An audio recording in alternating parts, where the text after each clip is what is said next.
Hello, hello everybody. Welcome to my channel. Hello New, hello Carol, hello Intisar, hello Swapnil, hello Polo Bar Tip, hello June. Okay, just 1 second, guys. Just moving little things here.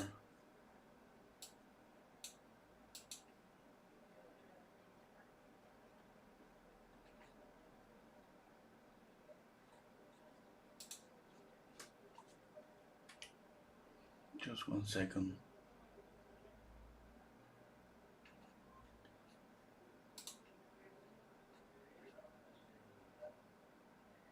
Okay.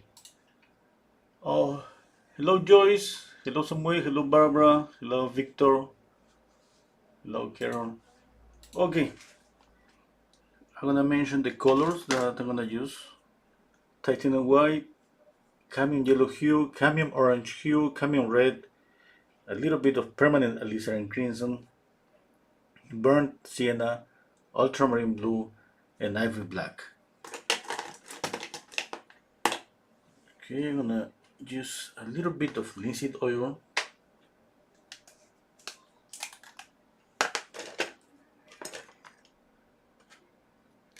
Okay, just pure linseed oil. Okay, just going to draw. Mixing burnt sienna and ultramarine blue. And I'm gonna sketch with this color. Basically, it's just a dark brown.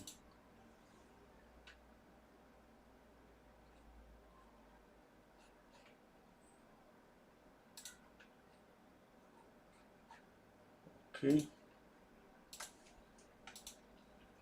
Okay, let's see. Let me see the whole space. I want to place the face around here and the hand around here.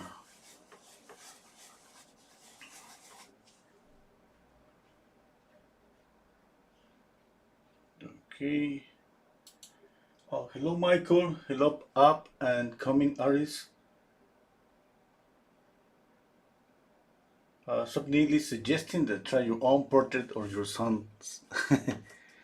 Yeah. Yeah, maybe one day. Maybe my son and my daughter.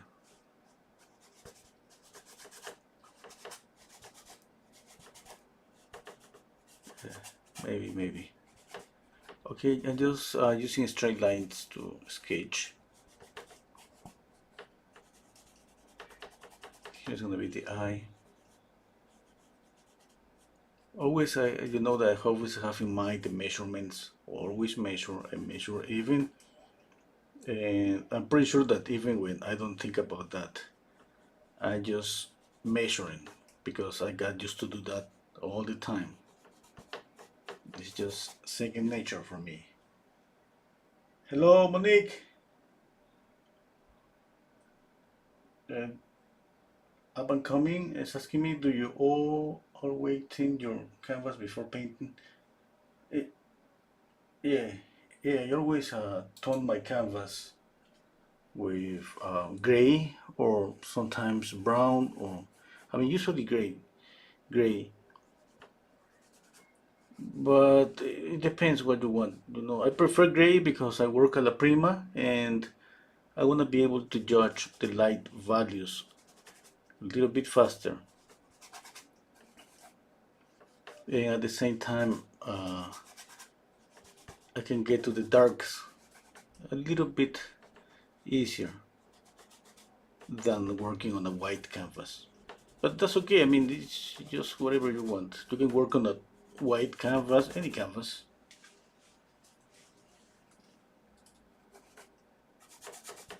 Let's see with the hair. Okay, I'm not gonna copy the skin color. I'm gonna try to make maybe more a warmer color on the skin.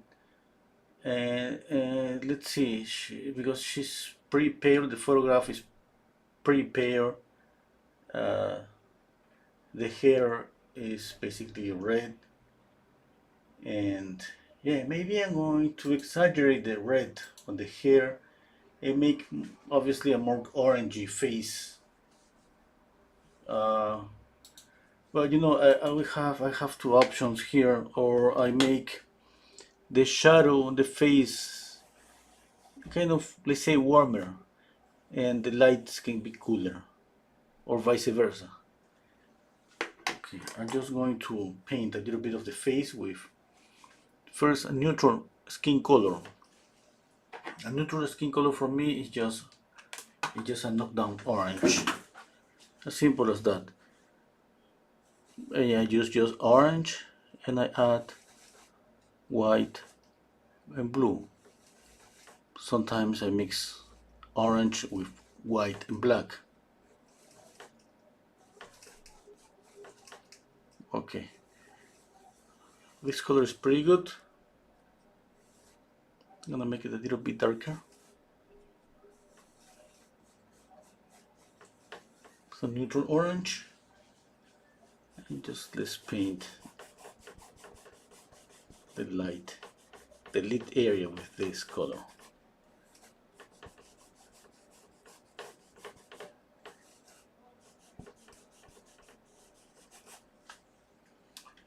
Okay. Hello, Iggy. You're welcome. Hello, Sarah. Hello, Carol. Oh, Carol saying hi to Sarah. Hello, Wolf, Son. Uh, Wolf Son is asking me your choice of object is just it is just random, or is there some special attraction or special topic in mind? No, to be honest, it's just what I like at the moment. Sometimes I found myself just like I've been searching photograph for an hour or 2 hours, okay? And in that amount of time, I usually find like a lot of amazing photograph. Yeah, but it's just like I'm waiting for that one that's gonna be like, yeah, this one is the one that I wanna paint today. It's just that you know that there's nothing special about, let's say, about here on my channel, like just me painting what I like, what I love to do, and trying to explain the process. You know, if anyone can learn something from me, it would be really, really nice. Saying that, anyone is free to ask me any question about painting. Okay, but yeah, just that. I think I was trying to find something. Yeah, one thing it could be, you know, that I think I feel more attraction when I see a photograph that is pretty defined, the light and the shadow, or uh, when I see a photograph like that, I feel more freely to, let's say, change color temperature on the painting. Obviously, that's for everybody. I think that's just for me, because if you see a photograph this kind of flat, not too much shadows, then that's gonna be kind of difficult to, let's say, try to saturate color, or playing with temperature, like exaggerating warm and cool colors. That would be pretty difficult. Okay, let's see the hair. The background is kind of brown with green. Okay, greenish brown. Can you see the photograph? Oh, there's a link to the photograph on the description box. Okay, I could exaggerate the green, but just in some areas. I mean, not all. Thinking right now. Okay, thinking that I have hair and a knockdown greenish color. I can exaggerate a little bit of the green. I can exaggerate or saturate the hair, make it more reddish. Yeah. Okay, let's do both things. First, let's mix just a kind of a knockdown green.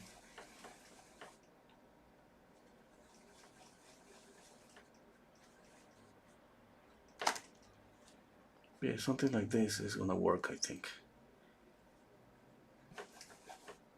More yellow. I'm not gonna use too much paint. Okay, I want to establish first a little bit of color here. It doesn't look like green. I want to add more blue, more yellow.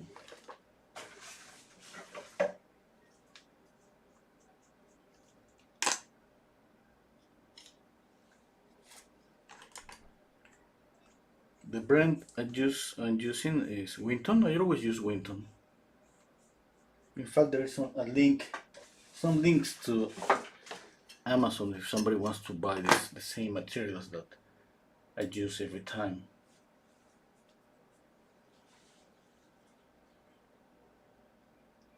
Hi Dita, hello Maggie.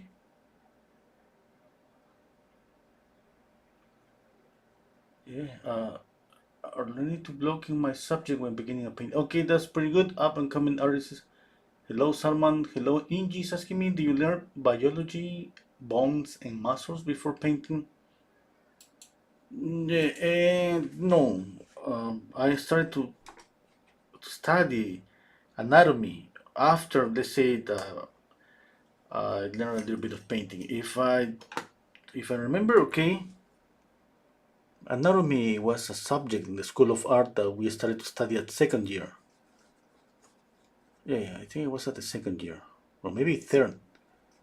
It's like first you gotta just train your eyes to copy, measure, and don't do all of that just by eye. And then when you start to paint, I started to paint portraits. It was the same, just by eye. And when we started to get better at copying, and then we started to learn anatomy. But I mean, uh, I always thought that, oh, why we should study anatomy from the beginning. But you know, after being a teacher in the School of Art, I realized that that's the best. I mean, we don't need to study anatomy at the beginning. It's just like we need to train our eyes, our observation, and then we study anatomy. Let me see.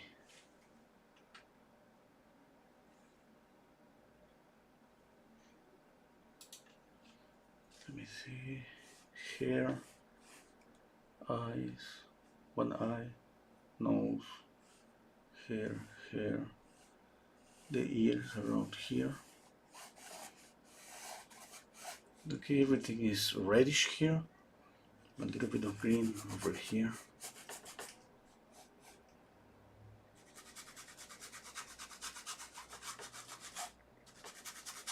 Okay, if I add an accent, obviously my accent that's gonna be on my focal point. Where is my focal point on this painting? The face, the hand.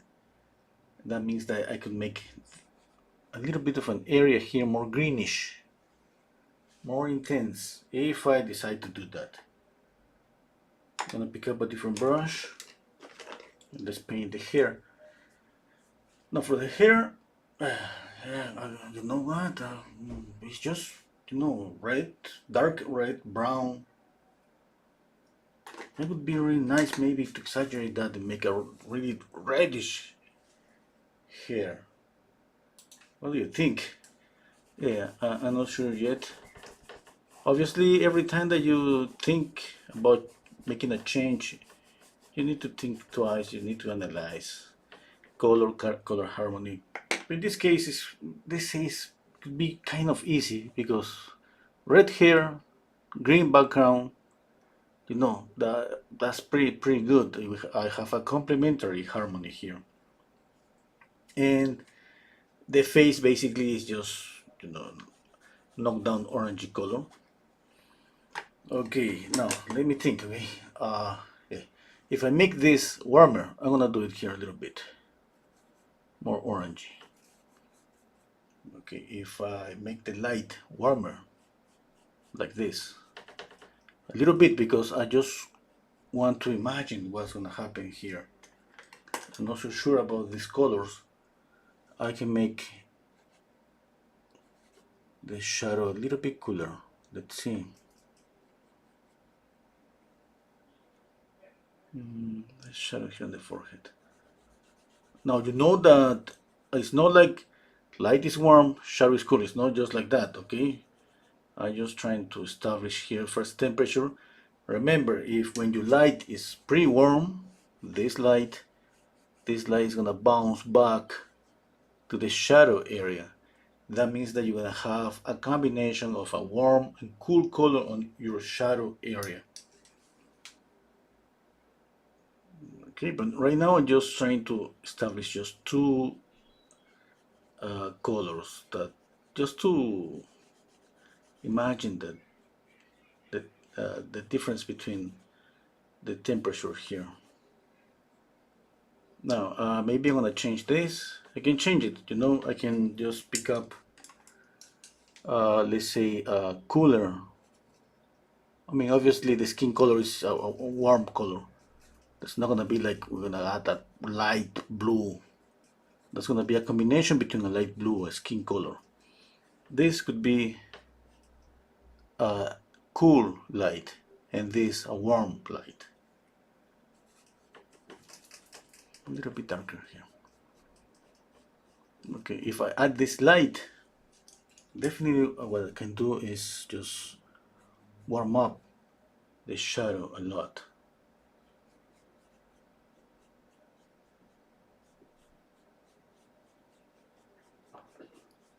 Okay, now another interesting is happening here.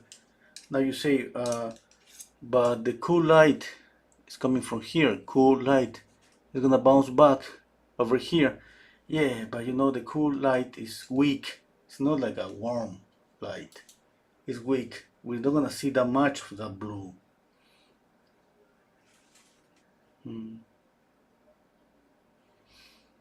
Okay. Ernest Stevenson, thank you, Ernest. Proportion is important, yes. Have you ever tried to make a cartoon of your subject? No. uh, uh, the hair on the head seems difficult to paint. Yeah, definitely that's gonna be difficult to paint. Yeah, but, okay. The first, I'm just right now sharing with you what I'm thinking about color harmony, because you know that I'm not gonna copy exactly the photograph, since the photograph is just prepared, you know, and it's as simple as that. Okay, it's a thinking that involves just temperature, color temperature, and which option is gonna be the best. What do you think? I mean, for me, I think I'm gonna go with maybe warm. Okay, I don't know yet. I'm gonna continue painting because I still have to paint or draw the eyes and I mean nose and mouth.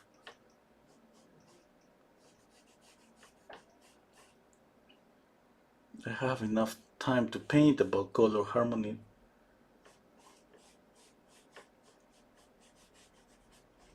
I hope I have enough time. You know, sometimes we just got caught up on color that we can even, you know, we need to take a rest, think, double think, make some sketches, color sketches.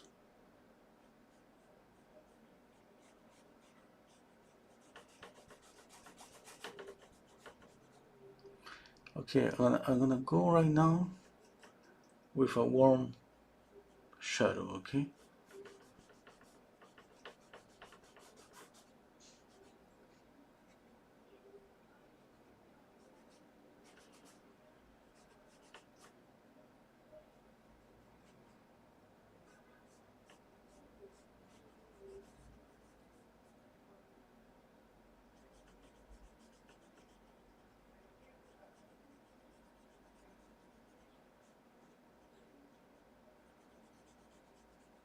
Okay, it means that my highlight is not gonna be it's not gonna be a yellowish highlight. I can combine both, you know, to cool and warm colors there on the highlight. But definitely my idea about the highlight that's not gonna be a yellowish. If I change my mind, I will let you know. I will let you all know. Okay. Let's paint a little bit of the hair. I'm gonna make just a dark red, and after that I'm gonna maybe add some accents and see what happens and see if that's working okay.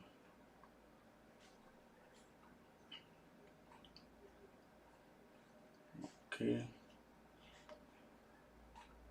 just a minute.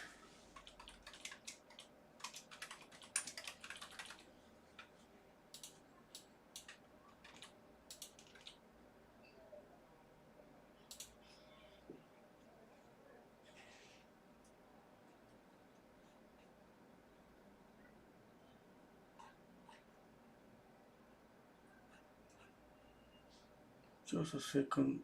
Just checking out something here. Mm.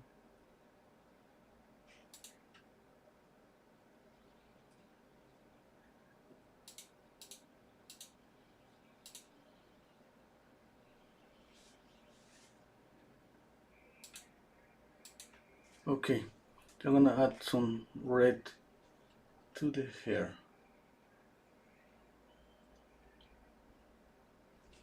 Okay,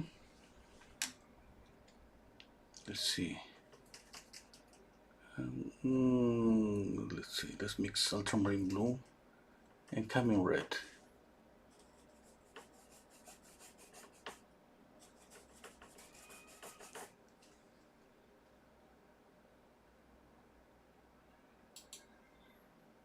Hey, what about this color?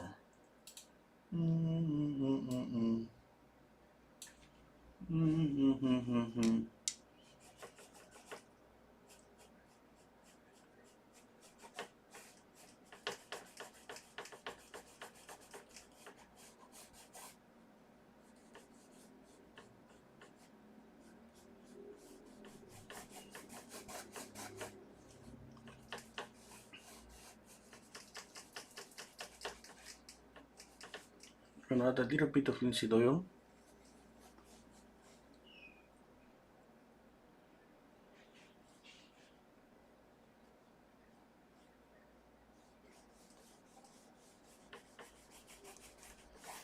Okay, here, all of this here.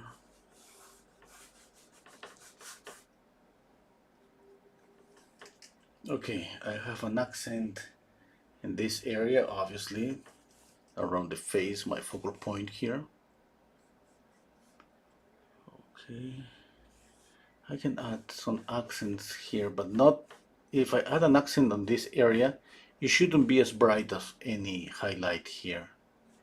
Because if I start to add highlights everywhere, we're not gonna be able, let's say, to see easily the painting. It's like our eyes are gonna be just jumping around the painting. Painting is just, let's say, be just a static image. You know, we're trying to represent some movement here, and we're trying to, let's say, I don't know how to explain, but it's just like maybe imagine reading a book and some easy book that is easy to understand, and reading a more complicated book that maybe you cannot follow up during the so many pages. And it's something like that when we start to, let me do this here.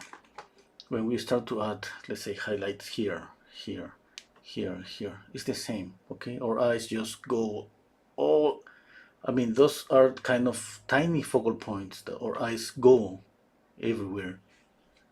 And that's why there's a recommendation always to establish a focal point, even when you don't see a focal point, establish a focal point and work around that. Obviously, we can have a second focal point, but there's gonna be always an order. Okay, and we should have to have always an order. Like for example here, that's gonna be my lightest light, let's say. Now this is one way to do it. I mean, there are so many ways about think about focal point. Let's say this is gonna be my lightest light. It means that you should be careful that don't have the same intensity, the same highlight anywhere else. Okay, even here that there is a lightest light too, there is a highlight. We should make a difference, a little bit, even pretty subtle, but it should be a difference. Maybe the difference is not in the photograph. Yeah, and I gotta say again, that's not gonna be always the case.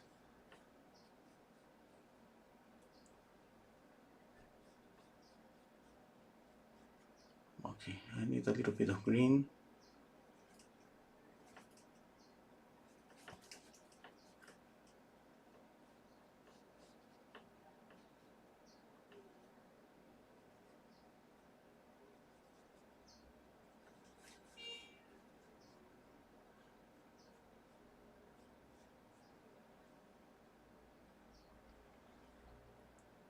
At the end, I don't have green here. I have more like a bluish color. It's working pretty good. I like that bluish color.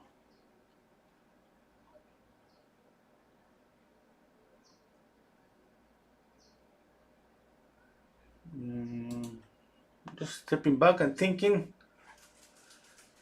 Hello, Arkash. Okay.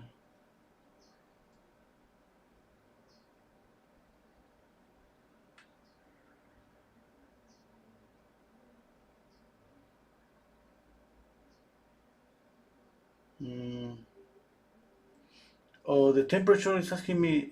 I have a question here. Depends on the light of the subject. Yeah, yeah, of course. Every time that I change from warm to cool or vice versa, I gotta just in my head just change that. I mean, I can imagine that. Imagine that I have a lamp here, and it's like turning on a warm light or or turning on a cool light, and that's gonna affect everything. Yep.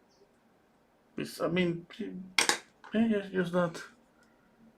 Obviously, uh, it's easier to say it than do it than doing that, but it's something that every painter.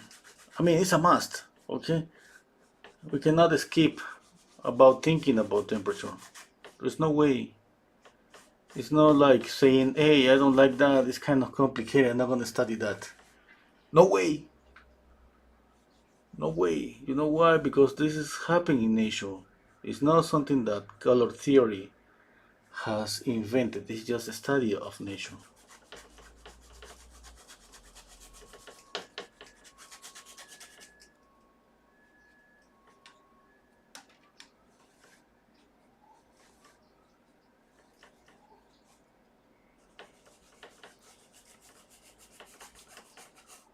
Let me see. Step back.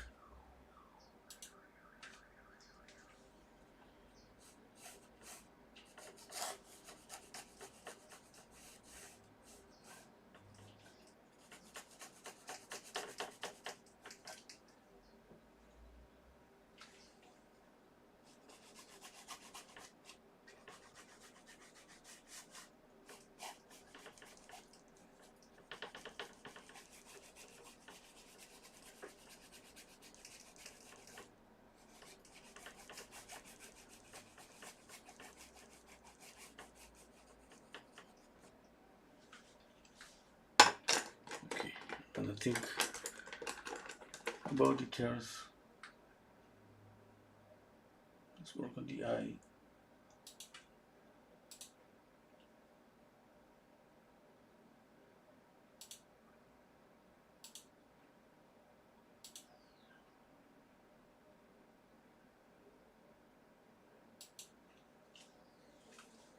Okay, just I need the dark brown. I'm mixing burnt sienna with black.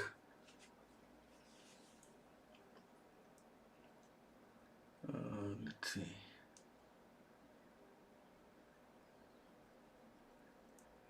One eye. Okay. The other eye is kind of around here.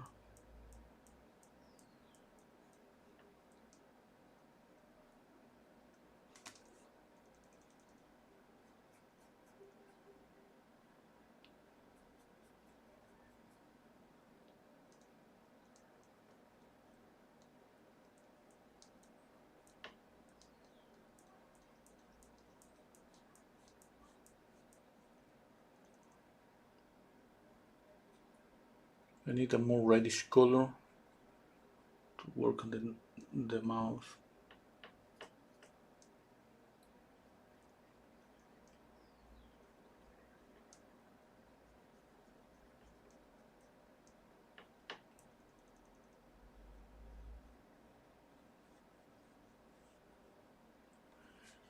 Okay, here I have the shadow, upper eyelid, shadow here, nose here, all this shadow.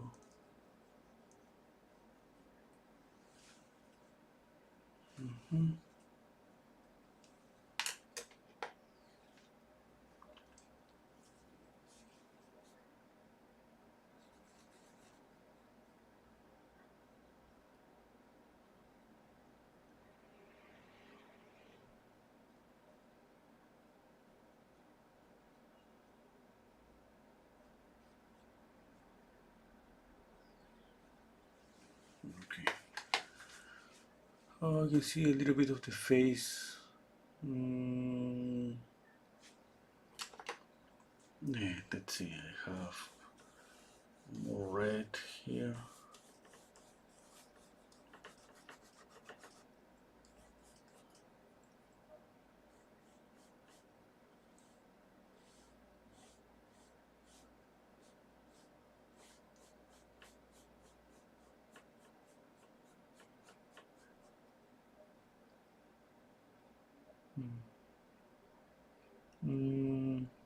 Okay, I'm gonna add more red to my palette.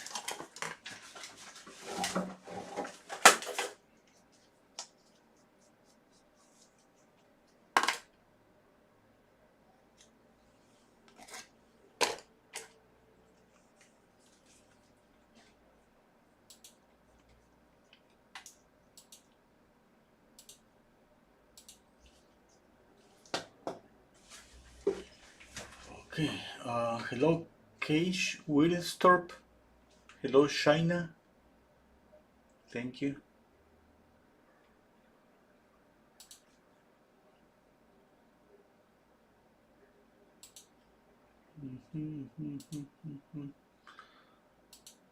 Just stepping back and thinking, okay? There. I'll put more red here.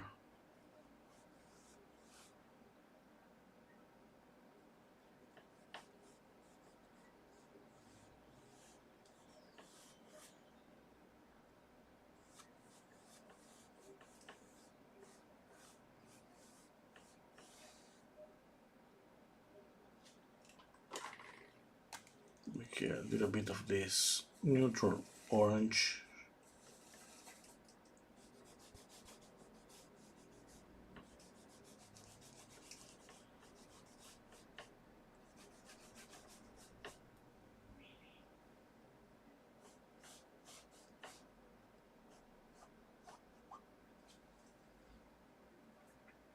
Okay, let's add more light here on the face.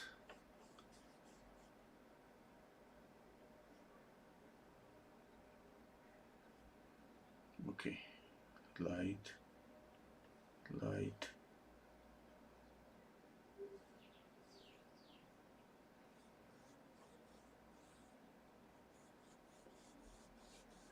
Okay, remember, don't add highlight here like this intense highlight. Okay. you wanna add a highlight, you gotta be careful. Don't make this highlight as intense as any the light here.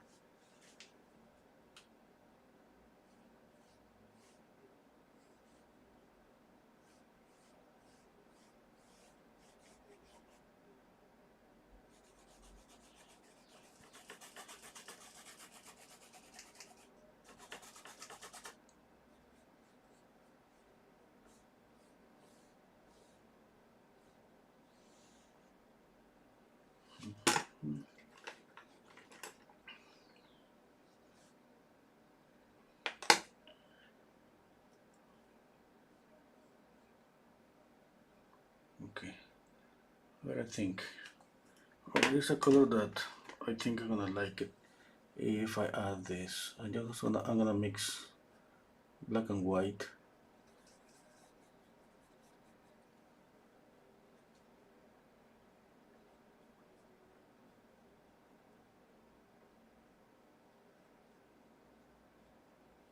Now, when you work on top of something that's orangey, if you add black and white, that's gonna work as a blue. You're not gonna see a grayish color there. And obviously, ivory black has a little bit of blue.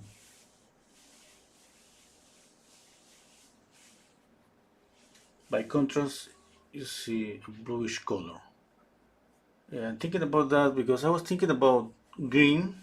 Yeah, you know that we have a lot of green on the skin. I mean, sometimes it's pretty visible, sometimes it's not. But right now, since I'm just trying to see if some colors, what colors are going to work on my painting.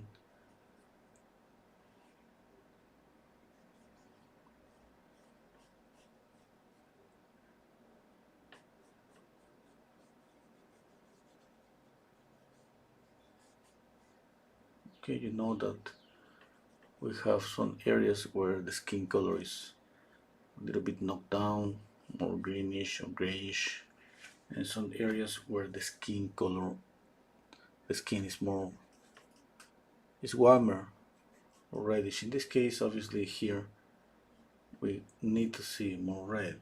Okay,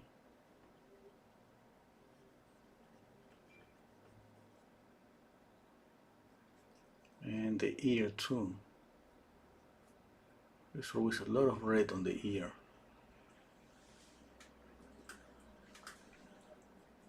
On the hand, you know, we can paint the hand like gray, completely almost pretty grayish, and add some accents on the knuckles.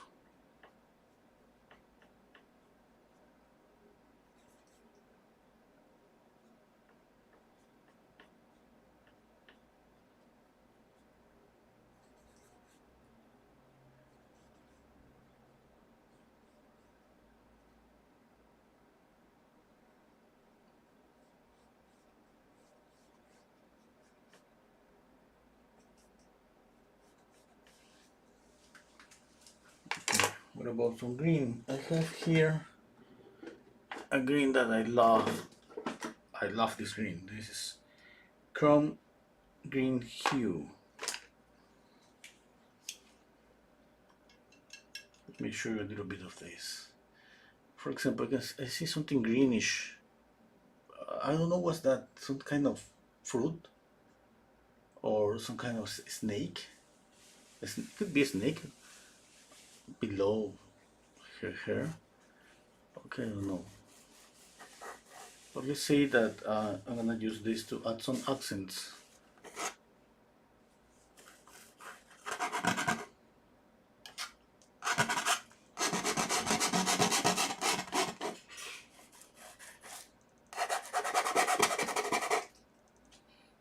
Okay, one thing that I gotta think, just a little bit of an accent because you know I would love to add more, but green and red both are going to fight if we put the same amount of two complementary colors. They're gonna fight.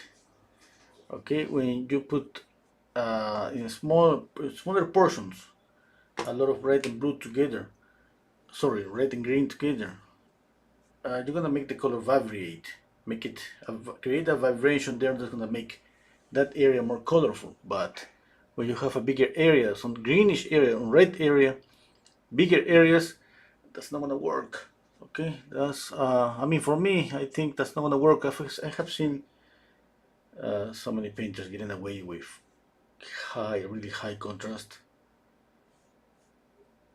But it depends on the subject. It depends. It depends what you paint.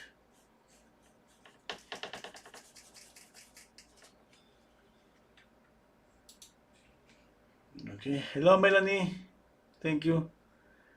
Wolfson is saying I focus very much on lightness and detail when painting. I notice you establish basic forms and then go into detail. How do you manage so much paint? Yeah, I don't have too much paint right now. And that's what I do. I don't start with a lot of paint. That makes easier just to continue building up more and more paint. But if you can see here in some area, maybe you're gonna see the canvas. Yeah, it's not like a lot of paint. It's not really thick, but that's the beginning. Okay. Hello, Dita. Dita is telling me the middle finger knuckle is higher in the hand. Okay, thank you. I'm gonna check out. I'm gonna check out on that. Okay. Thank you so much. Let me see. Okay, okay. I gotta think of something here. Okay. Okay, let's continue. I have some red. Let me shadow here. Shadow.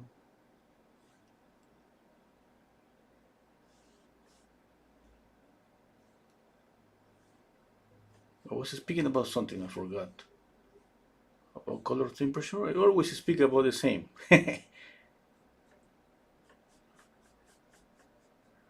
About color temperature. I mean, I obsess obviously with that because it's something that you don't stop learning about that. It's a matter of practice and practice and practice. And since this thing about color harmony is about having the right balance between the amount of one color and the other, it's always a challenge from painting to painting.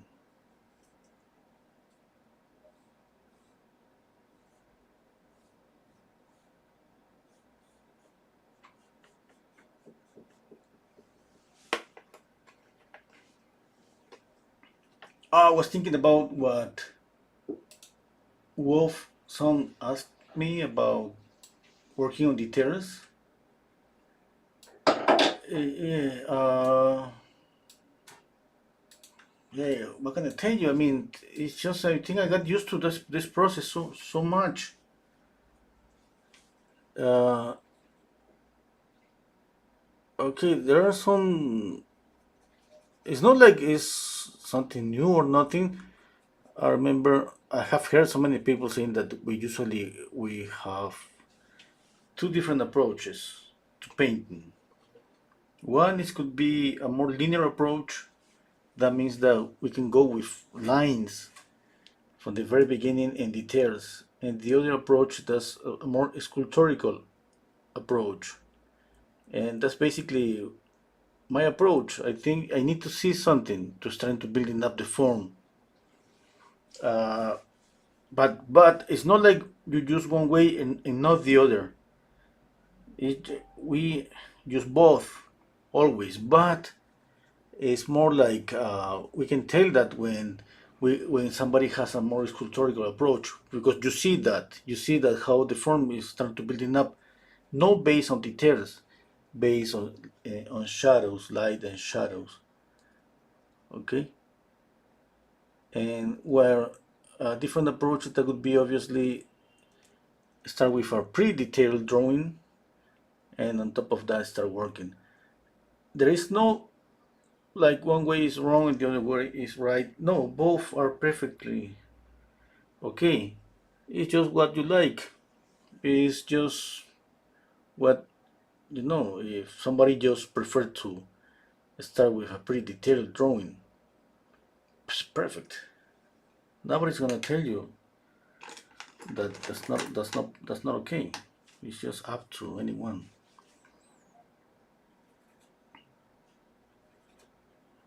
Hmm? And for example, if let's say that tomorrow I'm gonna paint three, four characters, three, four persons on a painting, definitely this is not gonna be my beginning like this. I could draw with a more precise way. Maybe I'm gonna transfer or use a projector to transfer the image and draw. Yeah, maybe.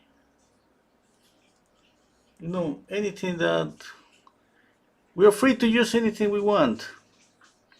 Just consider anything, tracing, projecting, consider anything of that use a tool.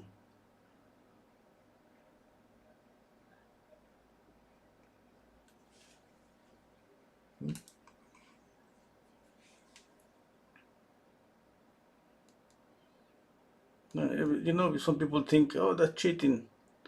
You're using a projector, you're tracing them. But do you think that's gonna solve the problem? Like, that's gonna get you to a really nice and amazing painting? No, it's just a tool. There's a lot of things to do on the process of painting.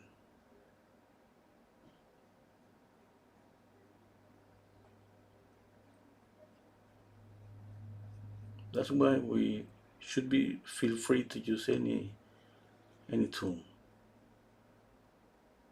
But try to compensate. Try.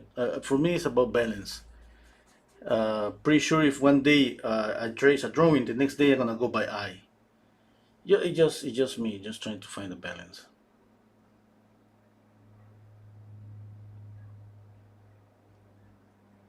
I suggest the same for everybody, but everybody's free to do anything.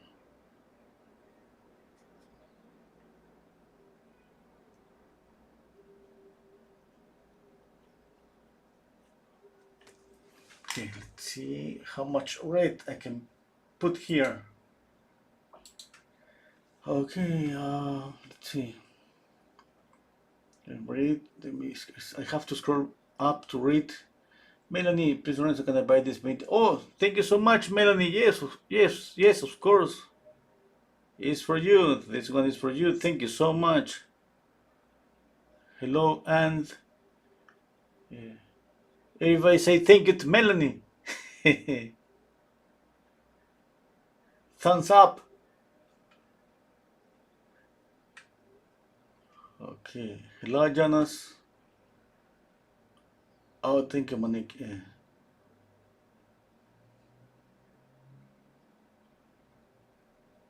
She has pine nuts under her hand.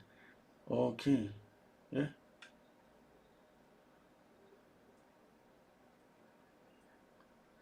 Uh, okay. Okay. Okay. Okay. I'm gonna just But Melanie, if at the end you don't like the painting, okay, you feel free to tell me. Yeah, I don't like it. What if I change this? What if I paint a blue here instead of a red here? Yeah, I'm not gonna do that. I know that bold.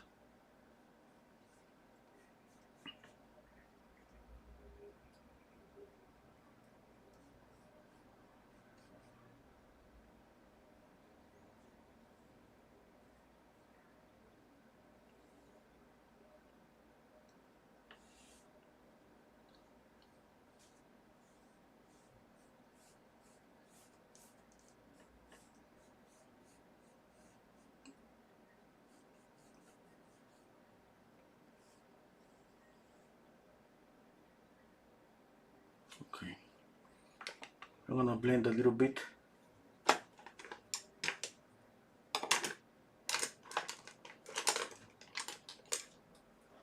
Okay, for blending, I use round brushes. Look at this brush, it's round. Obviously it's not a new brush.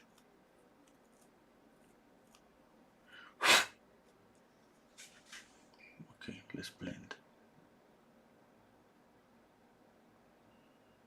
I blend a little bit and I clean the brush. And again.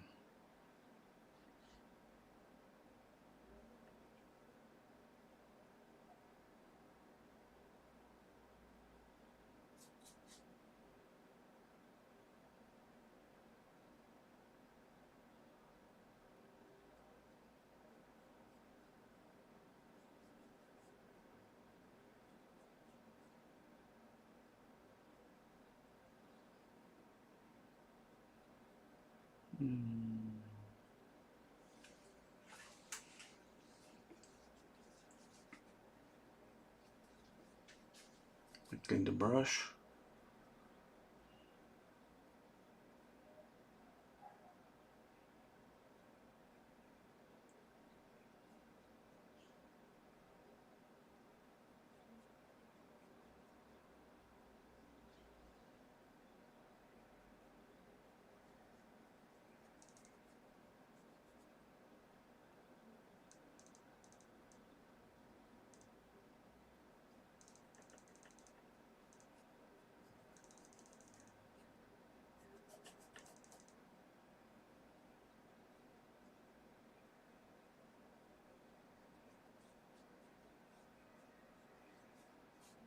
Okay. The forehead is pretty dark. Okay, light here.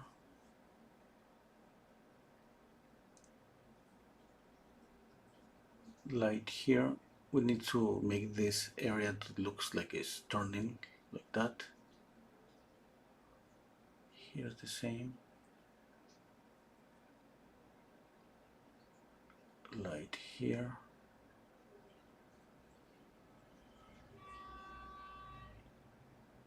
Okay. Now, I have the same light. If I change my mind about the temperature of the light, let's say that I decide to make it warmer, like this.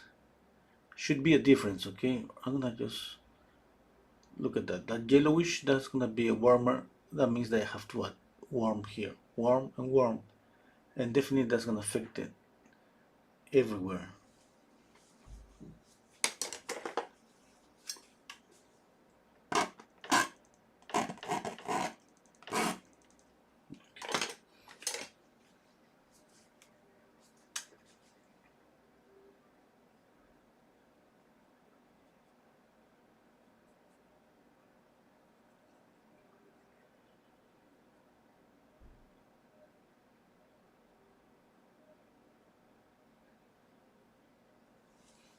Okay.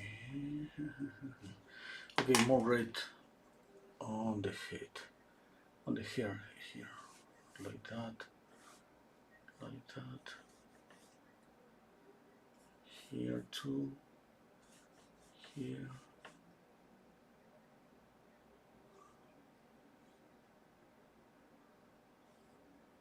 Okay, a little bit of green here. Yeah, let's put the green again. Where's my green? Okay, here it is.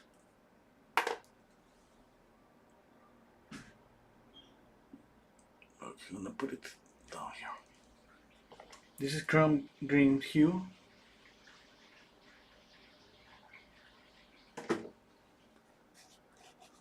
Oops.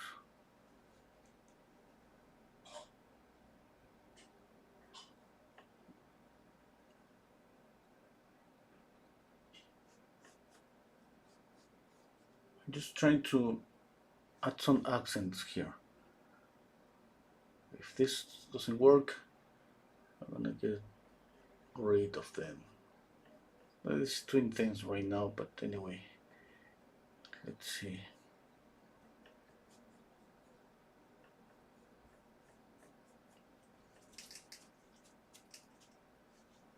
Okay, yeah, that's good. I need a dark red.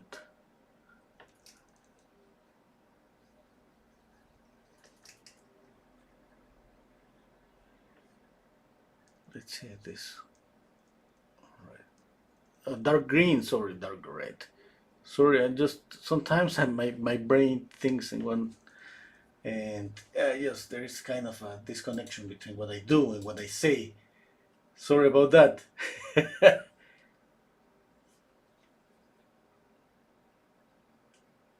Hmm.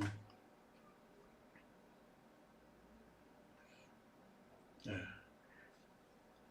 Okay, and are the comments? Okay, thank you so much, Melanie. Is this a color study, Jonas? Oh, no, no, it's not a color study. Uh, y- you know that it's not like I think every painting is kind of a color study. Sometimes when I not copy the paint exactly, I not copy the photograph exactly. I can say there is always a little bit of a color study. Yeah, I prefer to make a color study when I paint from a black and white image because I don't have any reference for color, and then I just can go. I gotta go just what I know about color. Uh,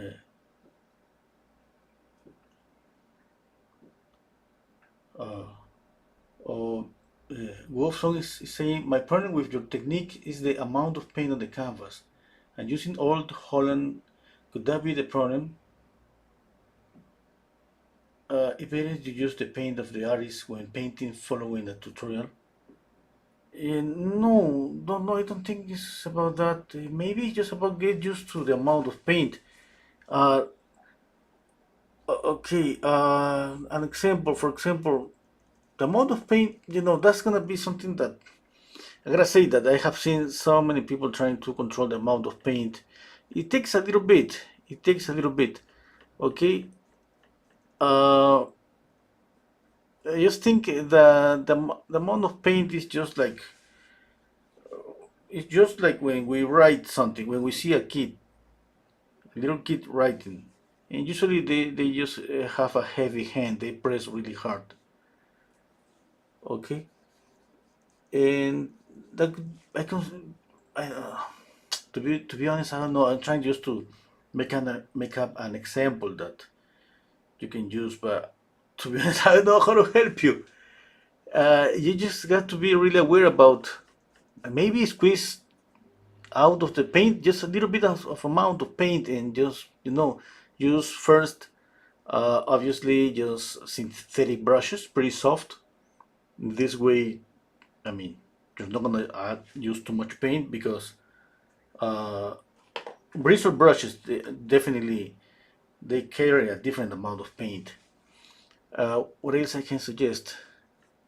Yeah, no, just try. Just you need to try. Just it's just for me. Like when I wanted to paint thicker, I was trying to find a solution, and it's just like you gotta do it. There is not like a magic or something that maybe there is no. We shouldn't say that there is not a way to. Maybe, but maybe it's about my just my formation that when I was studying a student and I wanted to do something, for a teacher it was okay. You want to do that? Do it. Yeah, but I'm afraid to do it. Yeah. No, what can you say about that? I remember myself telling things like that because it's pretty normal. It's like you want to do something, but you're afraid to do it. And what a teacher could tell you, you know, don't do it. Yeah. Obviously, I mean, the best answer is just to encourage, you know, the student to do it and see what happens, and obviously trying to minimize kind of the risk or telling something like, hey, don't worry, this is a practice. Nothing bad is gonna happen. It's just a practice. or go buy the cheapest painting you can find. In this way, you're detached for even the value of the painting, and you're gonna be more bold because of that, because you know that, yeah, it doesn't matter. Okay, I'm using it's just one way to trick our emotions and to be less afraid of painting. On try to control,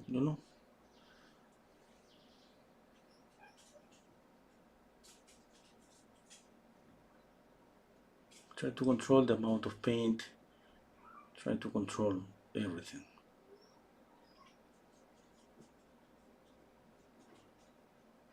But the funny thing is true, it's true that if you try with really cheap oil paints, you're gonna be more bold to try more, because you're gonna think, hey, it's not like, you know I'm not risking too much.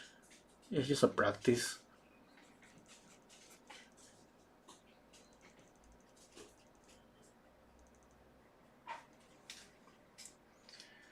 Maybe I'm wrong.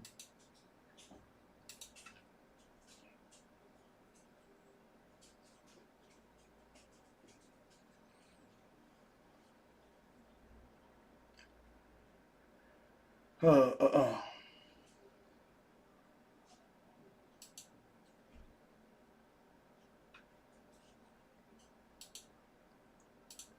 Okay. Uh, let's continue painting.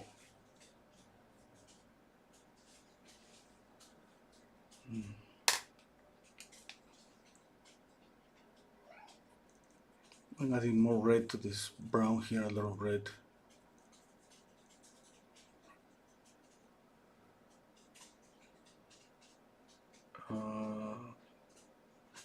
I'm gonna make this shadow here pretty reddish.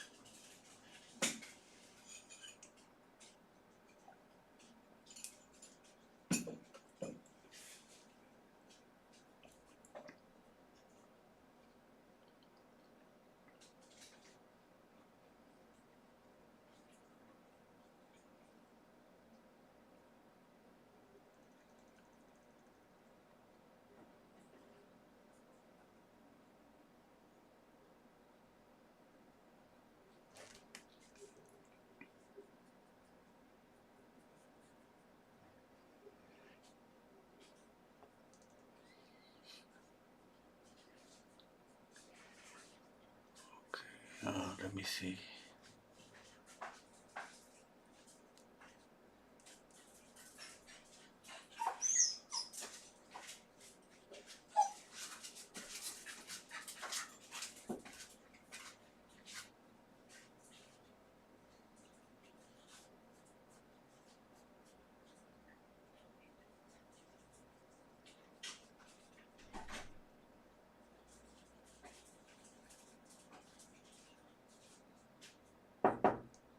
Just 1 second. Sí. Voy a salir con la perra. Ya. Si no regreso, es porque me mataron los perros. Tienes llave, ¿no? Sí. Con cuidado, porque he hecho unos pitbull por ahí. Por eso, si no regreso, porque pasar. Pero anda cerca, ¿no?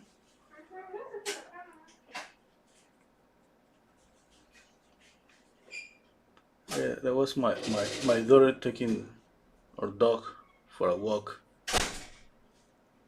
Um,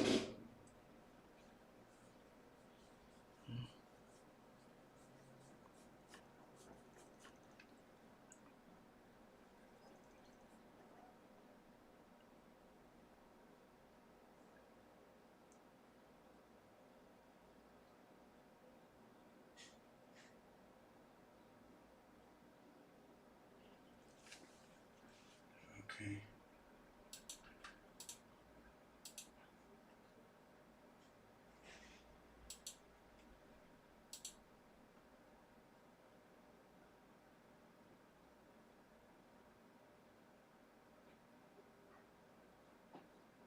Mm, I'm just stepping back and thinking, okay?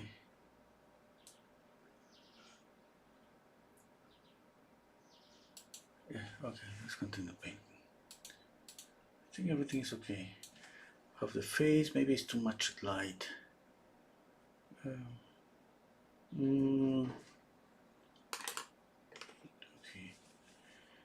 Okay.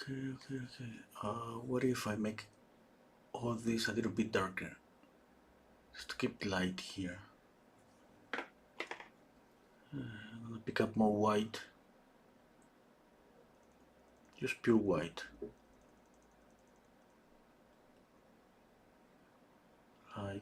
Light here. Okay. I'm gonna pick up a little bit of green. Green with a lot of white.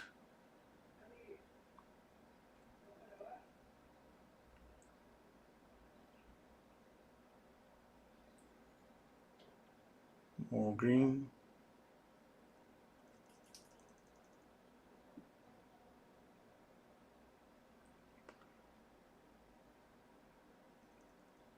This green kind of disappeared from here. Okay, now I can see it. A little bit.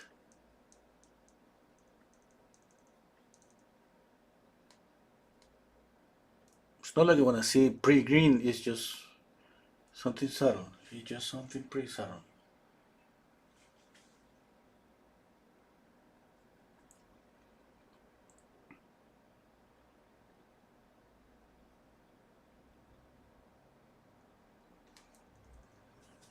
Okay, a little bit of pink for the nose.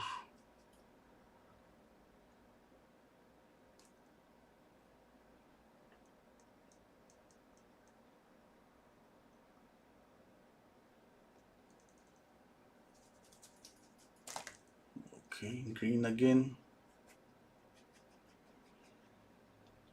This area here.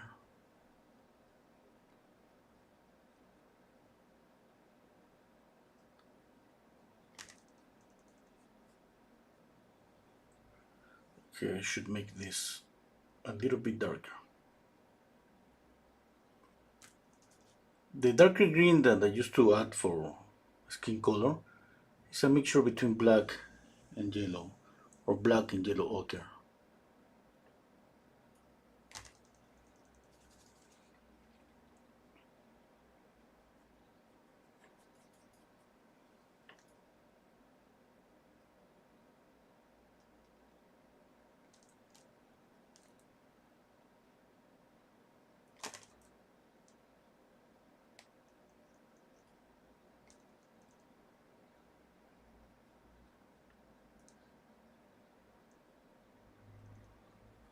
Okay.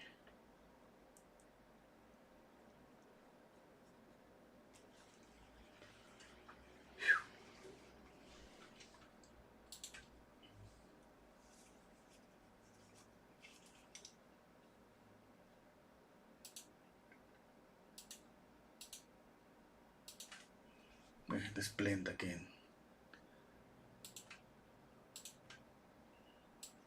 I just need to compare here.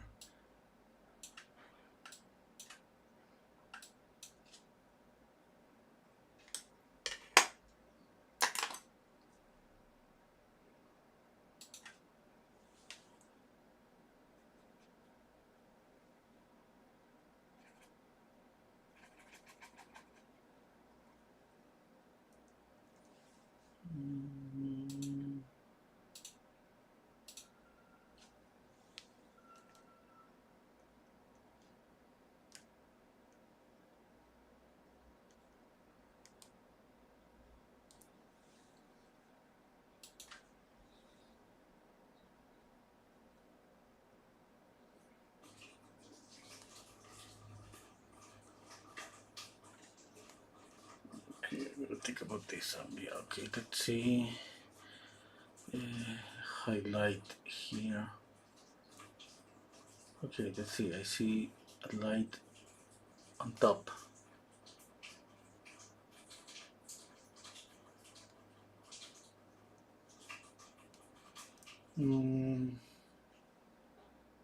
Okay, highlight here, and this clear is pretty bright, like a triangle, a tiny triangle. there. Okay.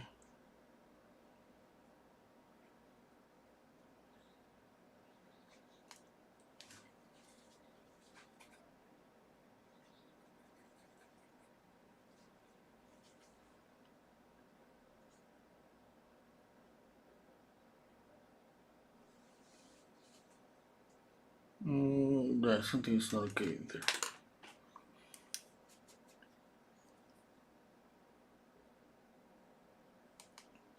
Have to move this a little bit up.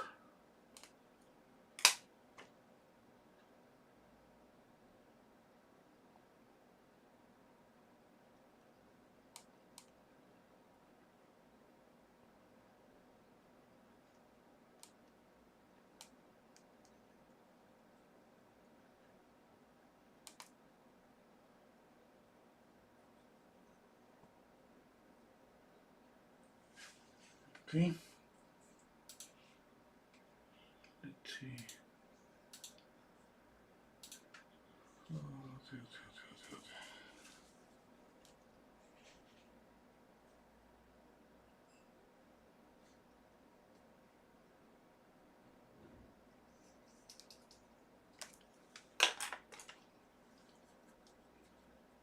Now I need shadow here.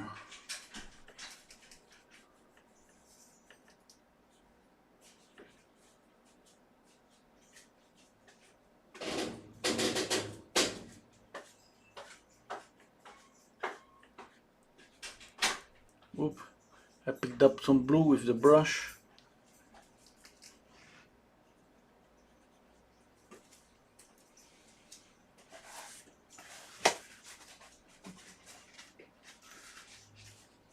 Marilu, María salió con la perrita. ¿Por dónde estará? No sé. Trate de salir, es peligroso. Voy a salir ya.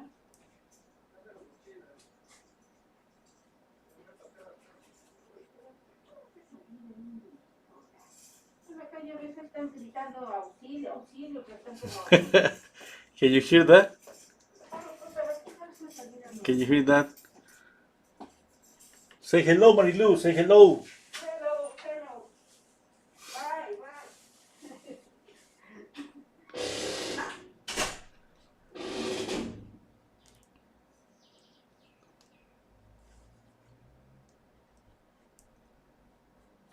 Okay.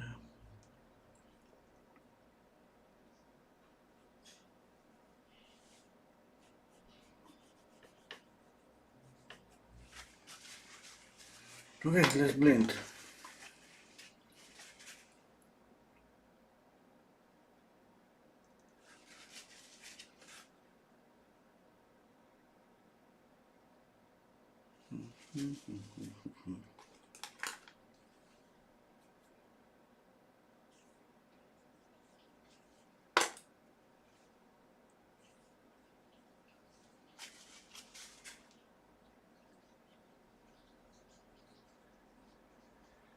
I blend and I clean the brush just with paper towel. I do this. Just pressure really hard. Oh,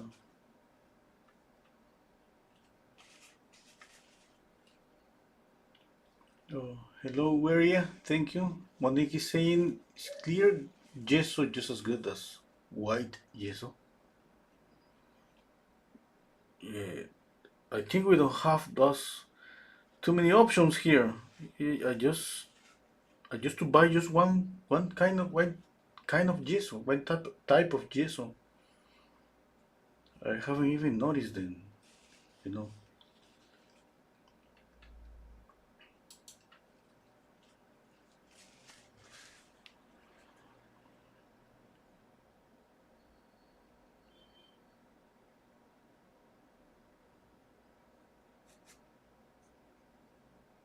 Both gesso should be okay. I mean, it's gesso at the end.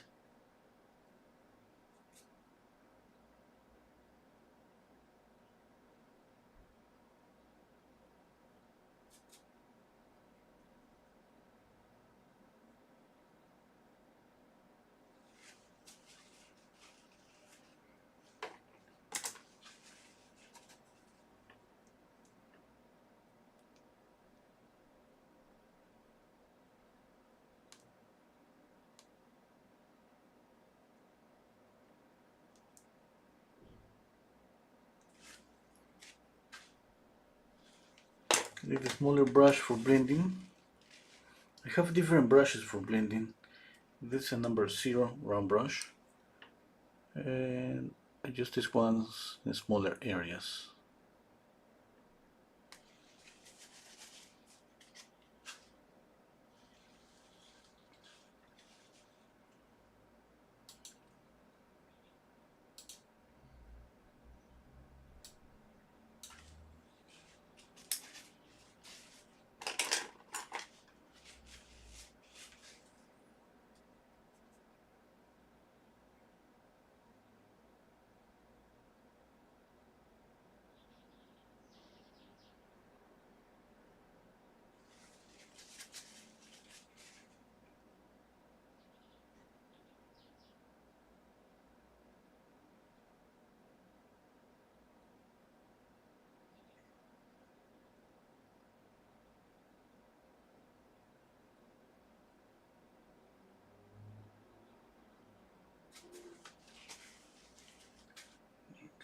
Okay.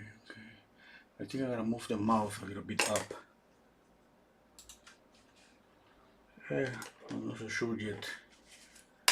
Let's continue. Let's see, the eye is here. I think everything is okay with the eye. A little bit up. I think I should open the eye a little bit. Yeah.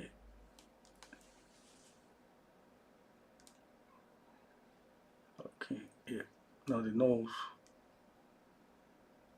Okay, let me see the nose.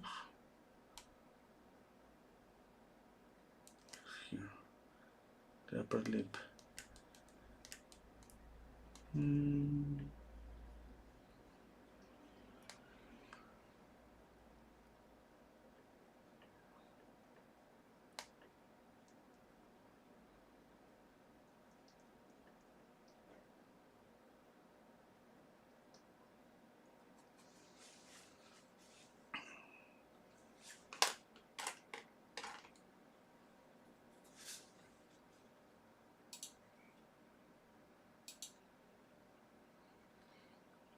Okay, I'm gonna read this. Melanie saying I've used clear gesso before. It's the same as white gesso, except it doesn't have titanium white in it. It does the same function.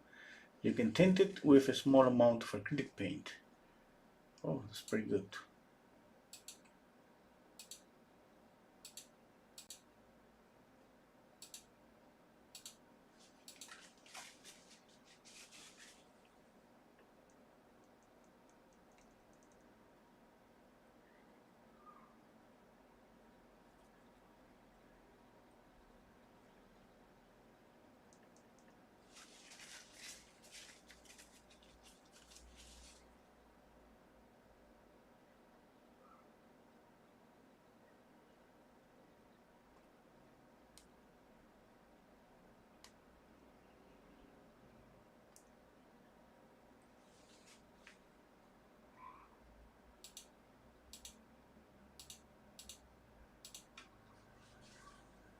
Let's see.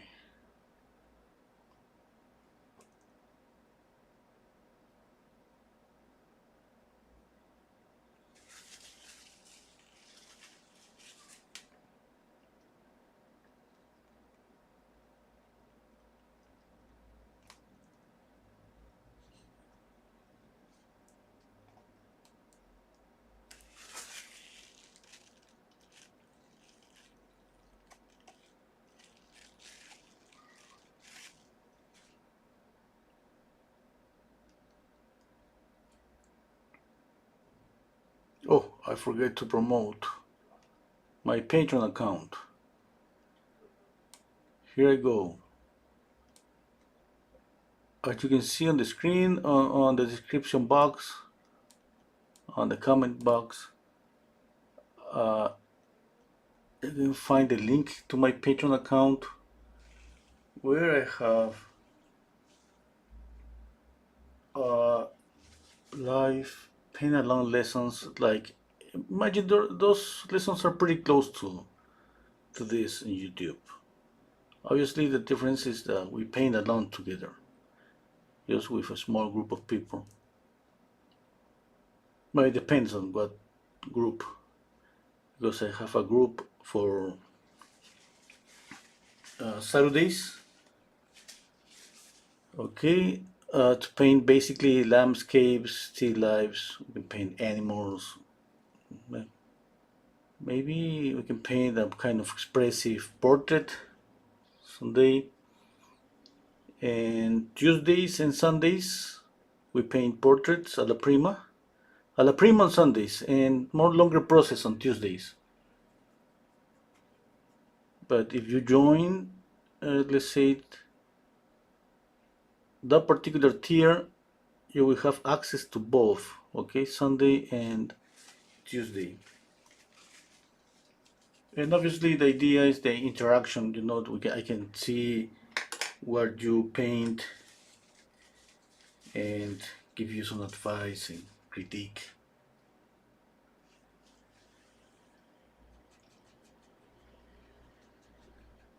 Okay, and then we, sorry, just a second. Okay, I need to work here. Okay, and then we draw Thursdays. Okay, Tuesdays and Sundays we paint for about 4 hours. Sometimes a little bit more. It depends. Okay, and we paint. We usually we're a small group of 10 people. Usually we paint. The people that paint usually there are like from 5 to 7 people every Tuesday and Sunday. Okay, and Saturdays we've been painting up to what? 12 people, I think. Yeah, maybe. Yeah, 12.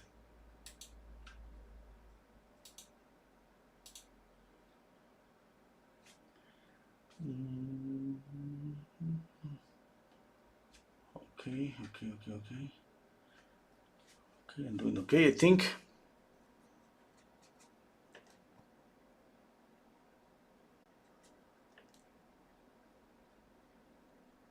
Not tiny details, but for example, here, I'm thinking about the value. It should be lighter, it should be darker. I'm thinking about the shape. I should move maybe the mouth more to the right, to the left. That means that I'm thinking about alignments. You know, the corner of the mouth is aligned on the photograph, I think. Check out again with the tear duct. Yeah, my painting is not. Okay, that would be something to fix.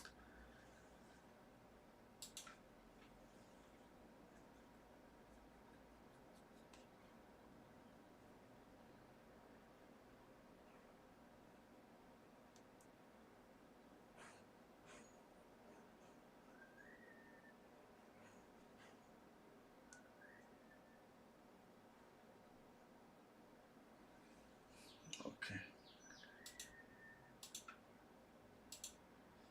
Let's see that. Hey, that's okay. Squinting down my eyes, checking out, for example, okay, I see more light in this area. There's more light here. Yeah, yeah.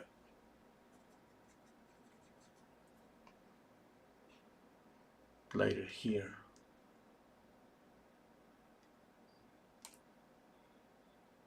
Okay. What else? Yeah, I think it's a little bit darker here.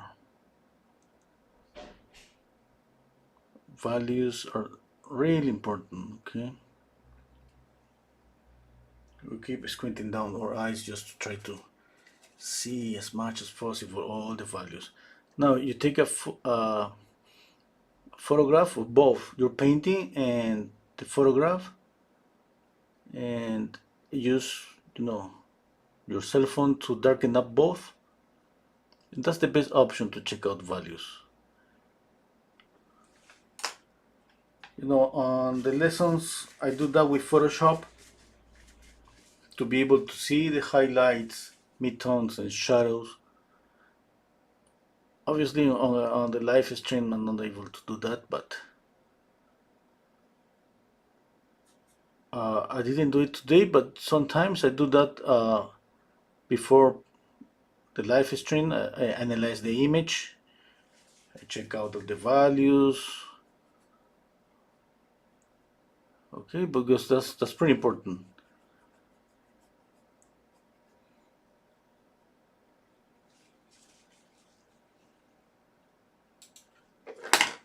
Oops.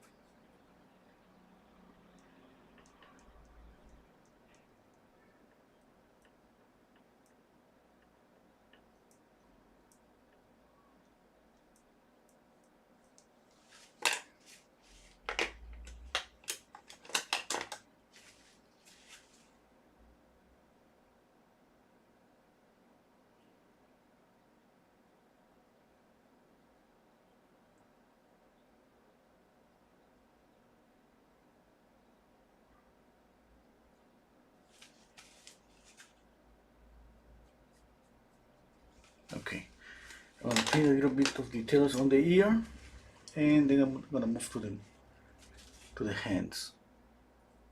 Uh, because I could stay here on the head, on the face for an hour, but I'll paint the rest.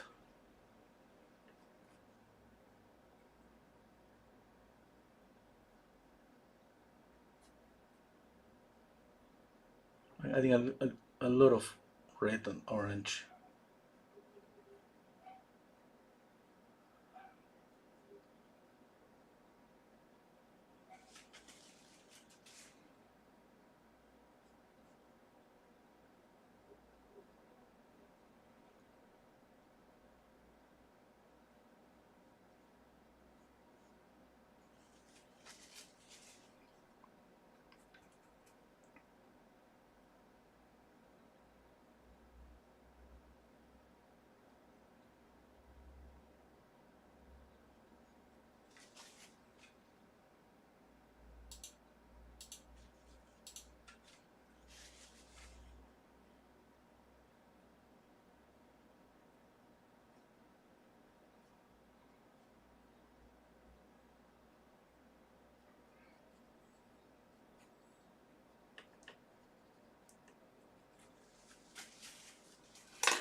Okay, let's mix some light blue.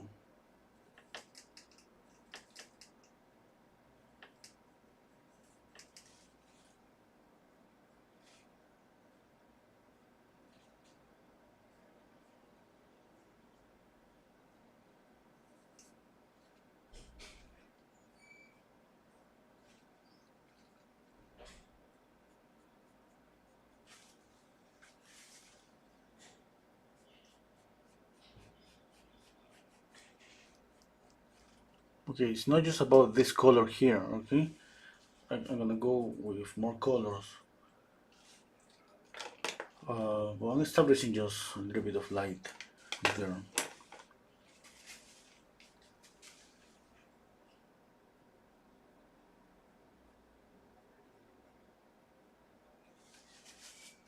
Okay, let's work on the hands.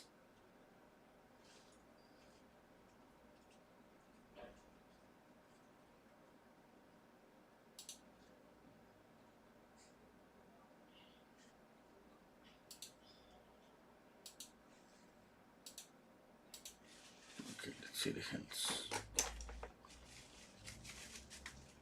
I have here a little bit of light green. I used this chrome green hue.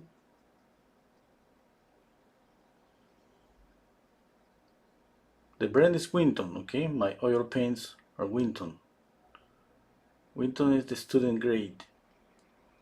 from Winsor & Newton. Maybe the green that you have for a different brand is going to be a little bit different. It could be the same, but usually from brand to brand there's something, sometimes a little bit of a difference. I'm adding more green and white.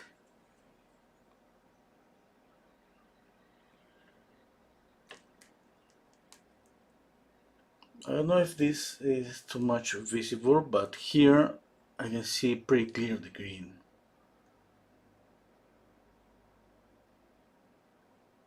Now, the more I move my brush here, the green kind of disappear because everything is wet.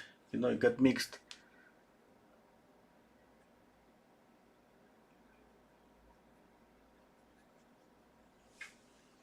Okay.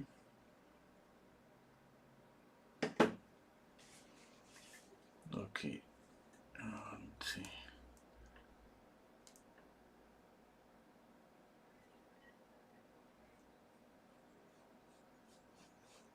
I paint green. This.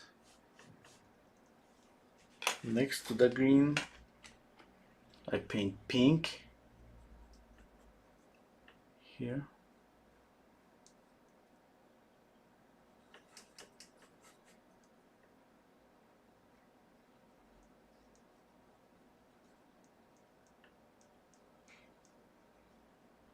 You wanna know why? You want to know why? I think it's enough that you see it. Yeah? But you wanna know why? Go to my Patreon account and sign up.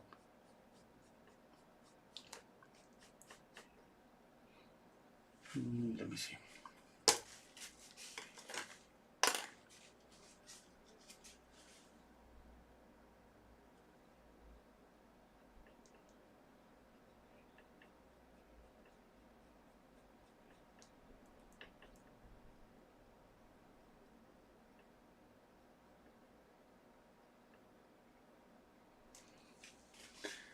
Yeah, I'm just kidding about that. You know that here or in Patreon, I mean, there's no secrets. Obviously, when you paint slower, and I gotta say that it's different because you're able to explain more, even how you lay down the paint with the brush, or more details.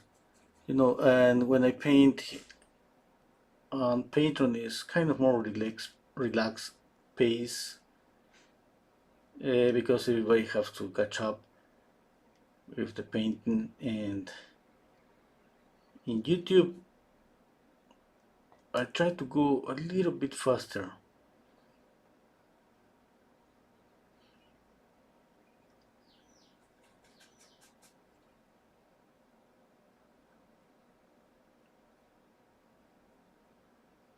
Hmm.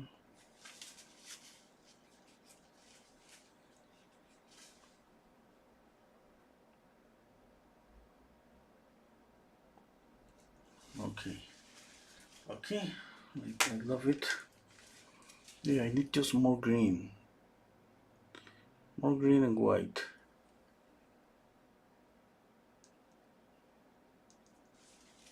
Okay, a touch, and at the same time I need pink. There is always a reddish color on the knuckles.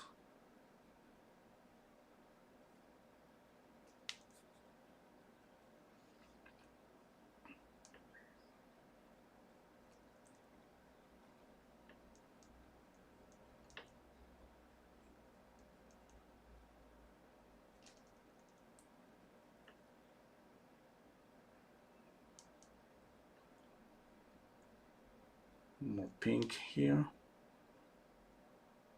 Pink, pink. Okay, I need to step back in a minute and check out if the proportion between green and red is okay. I want this to be subtle. The green is working as a highlight here. I mean, it's working pretty good. I can even obviously add the same light here as a highlight, this green. Pretty nice. Yeah, I just thinking that how much I can just add of this green. Obviously, it's not like I want everybody see that there's green here, just like when you see the painting. Obviously, if somebody pay attention, get closer to the painting, see, oh, there is some green there. I haven't noticed because I was watching the rest of the painting. There is something more like that. That means that I want some subtlety on those colors. It's not like there is something wrong about making that green more greenish, more intense. No, no, that's okay. You can make it more intense, but it just now I don't want that. Yeah? I think uh, maybe pushing the greens too much. I'm afraid that maybe it could be too much with the red, too much contrast.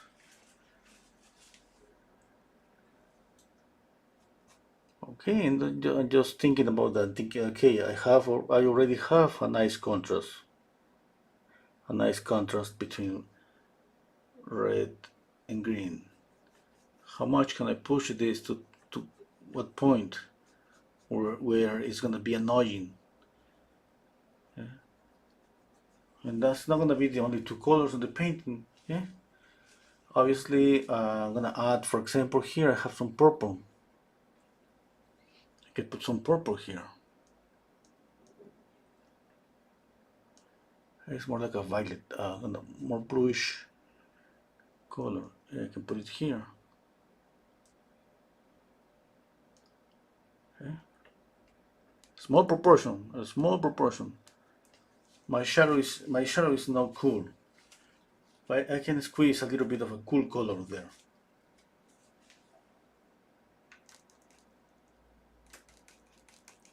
A dark green, for example, here. A little bit darker. Okay.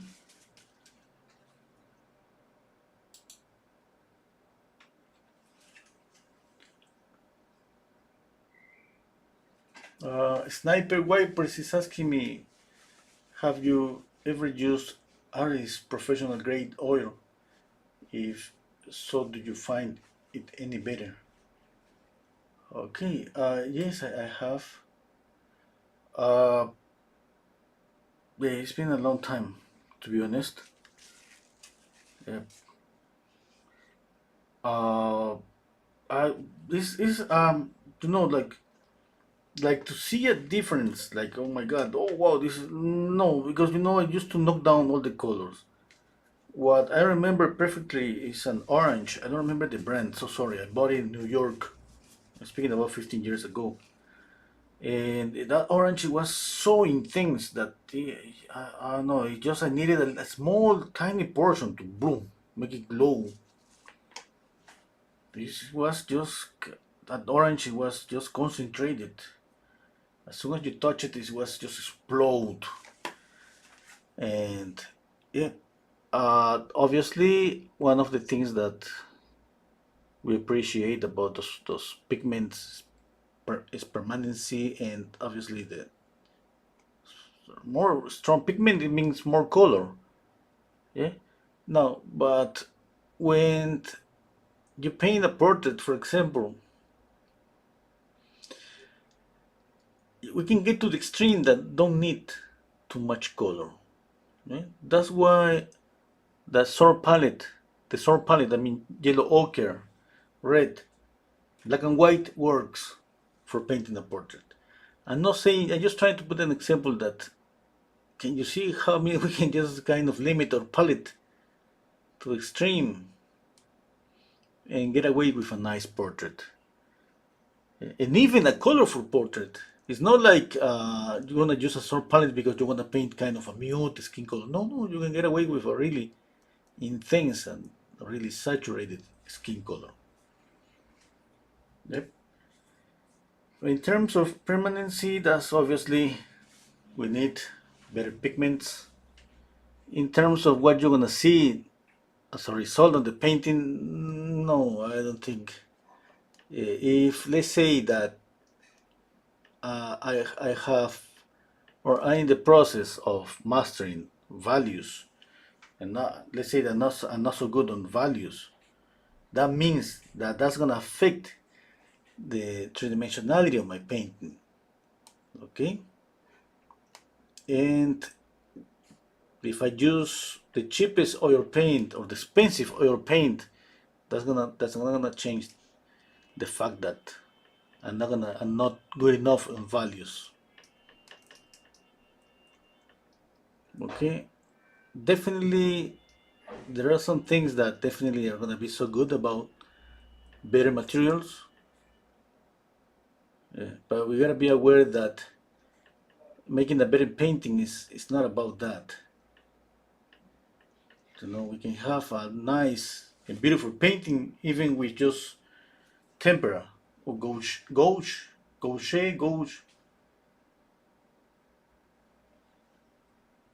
Yeah. Now, I'm speaking about portrait. Obviously, if you're painting maybe a landscape, it's gonna be definitely some advantage having a nice, strong pigment. But it's the same. If you're planning to paint a landscape and you don't know anyone doesn't know about color theory, yeah, I mean having the more expensive pigment that's not gonna help. Okay, just that. I mean this. I know it's important to having a nice pigment, but you know even when I have studied color theory, it wasn't about like the teacher always asked everybody to bring just tempera. Just, I mean, there was, you know, I have even here, I think,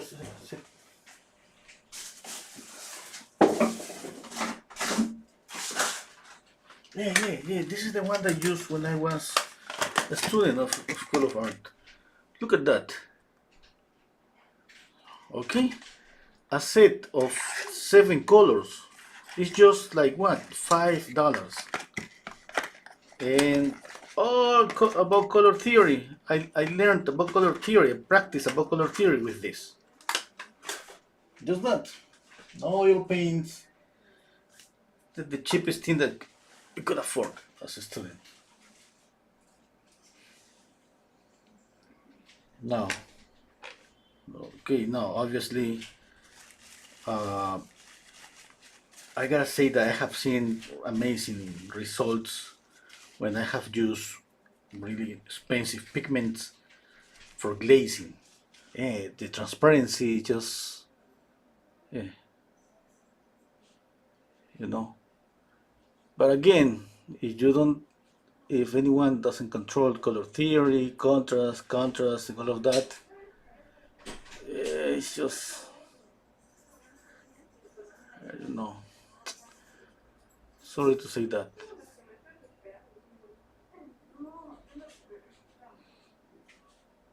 I don't know what I'm gonna do with the mouth. Because I can see a little bit of the teeth, but I'm gonna put some hair, I think, on top of the mouth. But let me see my time. An hour and 45 minutes. Yeah, I think I have enough time to work on the mouth.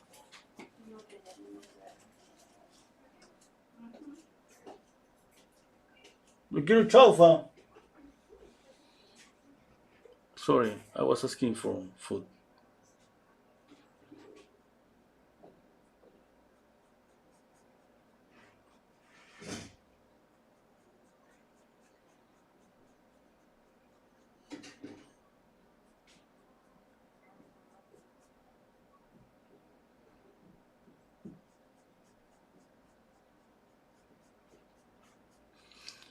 For me, for example, if you would see the same and you don't know what I'm using. Winton, Winsor Newton, or Holland, Rembrandt, any brand. Why? Because I'm gonna knock down the colors to this, to the same.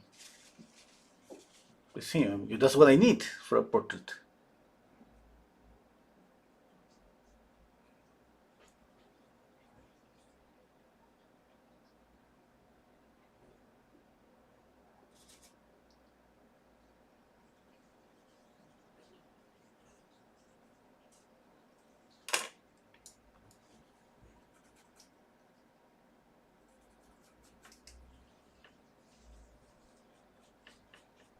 I'm thinking about changing what I say about that. You know what? Uh, Thinking about that, I'm not gonna get any sponsor like any. Yeah, because maybe one day some of those guys is thinking, oh, let's give this guy a set of All Holland. But that's not gonna happen. I mean, those guys are so huge, they don't need any painter to promote them. But let's imagine, then they watch one of my videos and telling, hey, go use the cheapest thing that you can find. Uh, you know what? Forget everything.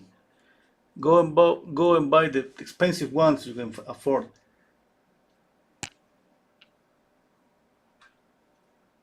Yeah, yeah, yeah. That's the best option. Don't listen to me about that. Just go and buy the best.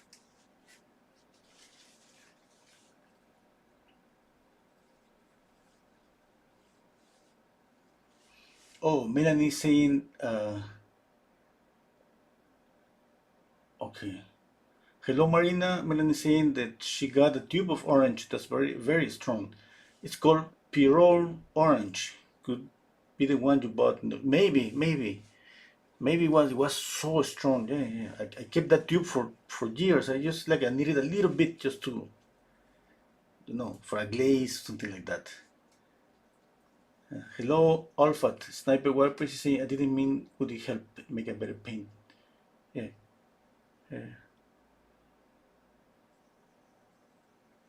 yeah. Okay. Sniper Warp is saying I sold all my artisan and Griffin Alkit oil paints and bought Michael Hardin. Michael Hardin, that's a nice expensive brand. I don't know. I'm sorry, I don't know about. You gotta remember, guys, that I live in Peru.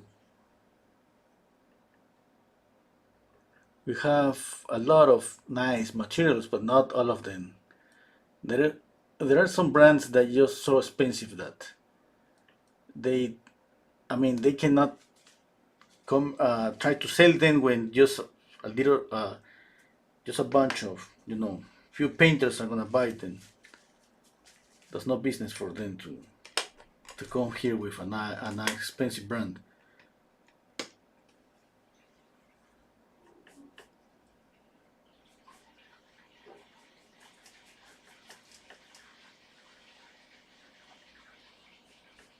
I'm using a darker red.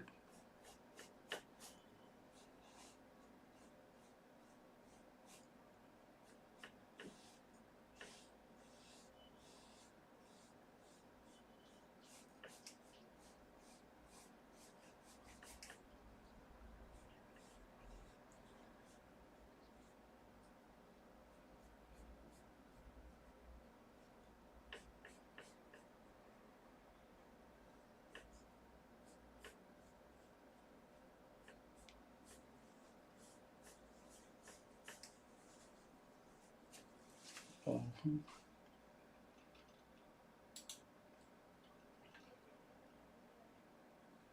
Hello, Sylvia. I guess so. Scania orange. Yeah. Hello, Dream Catcher. Hello, Michael White. Do you ever underpaint in acrylics before overpainting in oils? Yeah, I have done that sometimes. Yeah. Monique is saying Winsor Newton orange is very strong. Yeah, yeah, I have underpainted with acrylics.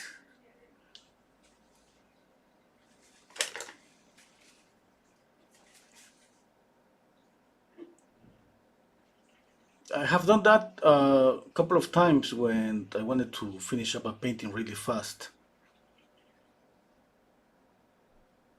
I should have done that more time because I mean some kind of like more like maybe 10 times I've been dealing with finishing up paintings really fast, and I gotta say that I have used some products just to speed up the dry time, speed up the dry, and I don't want to know what happened with those paintings nowadays, because when you use some those kind of products,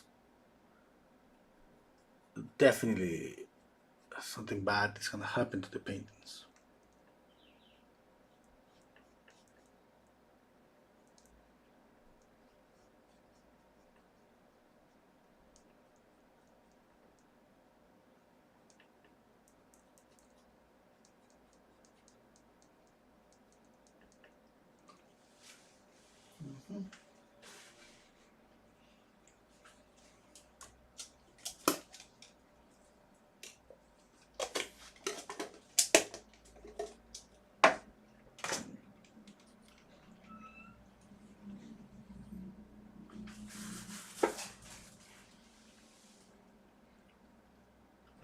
Just a second. I think maybe I'm gonna erase this hen.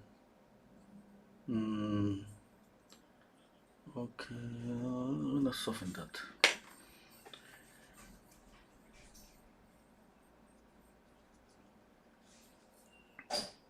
Yeah, I think it's pretty good. Okay, okay.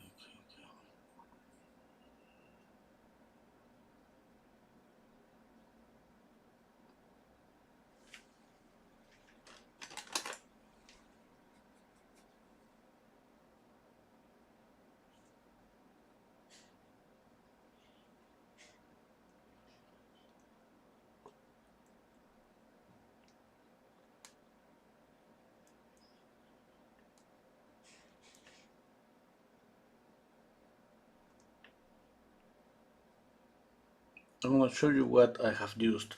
I think I have is this. Yeah,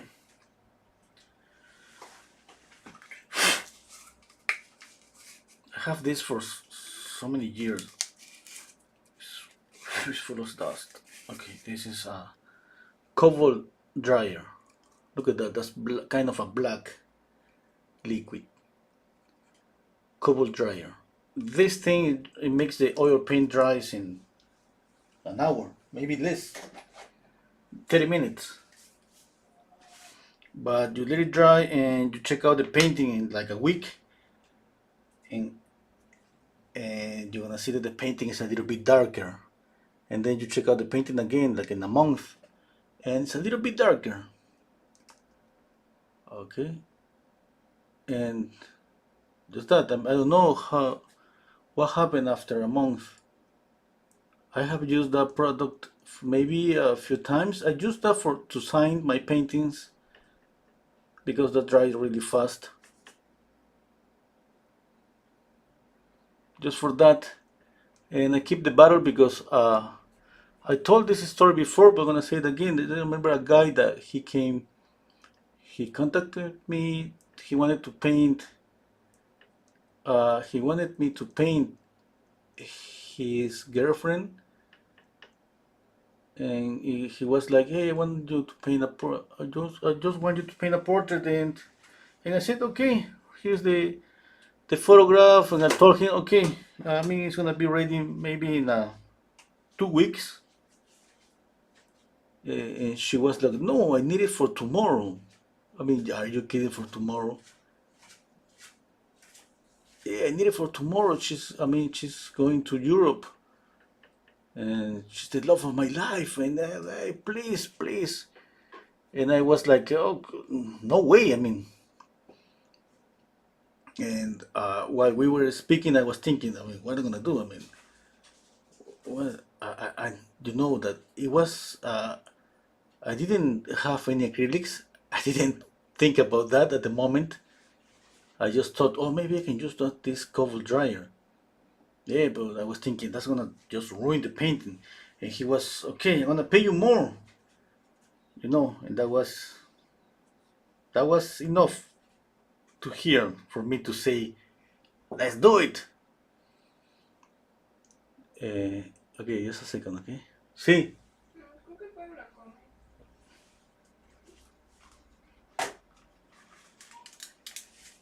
Toma. Okay, and I did painting, but I told him, okay, I'm gonna use some products. Maybe he didn't care about that. He was like, no, I need it for tomorrow. And the painting was completely dry to the touch the next day with this product, with this cover dryer.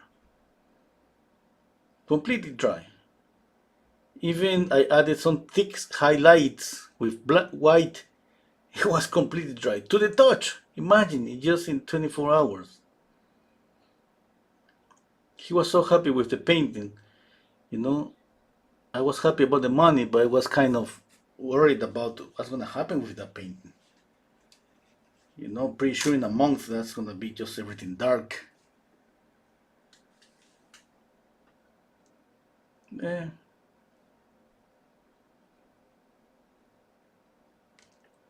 I mean, I told him, maybe something bad is gonna happen. He didn't care. He was just, he wanted the painting really fast, and that's it.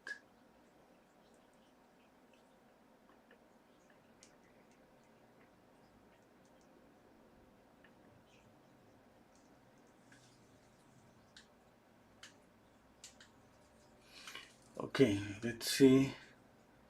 Okay, I have a little bit of green here, red here. I need more pink here. Green and red on the hand. I mean, just not. It's not just about those colors. I'm just trying to explain a little bit of the colors I have, but you know, it's not just about green and red.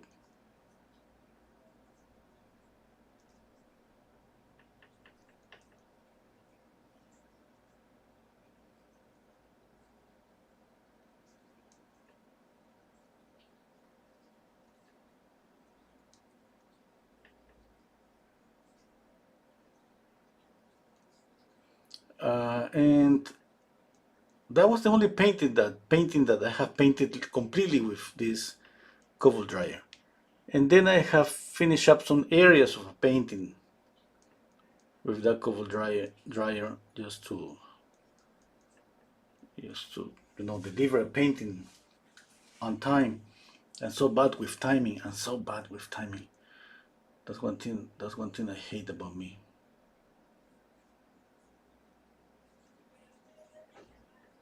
Don't ask me for a commission. I'm gonna tell you a month, and I'm gonna deliver you the painting in a year. I should laugh.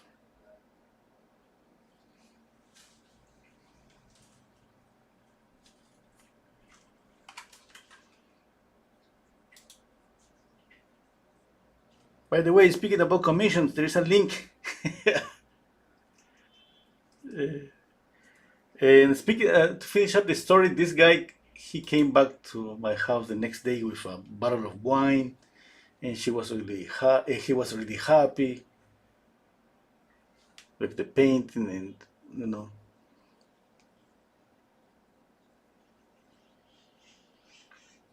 Hmm.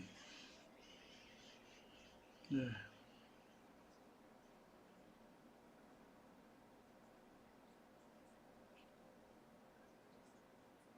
Now I know what happened with this product, because I have had like a couple of paintings with me for a month.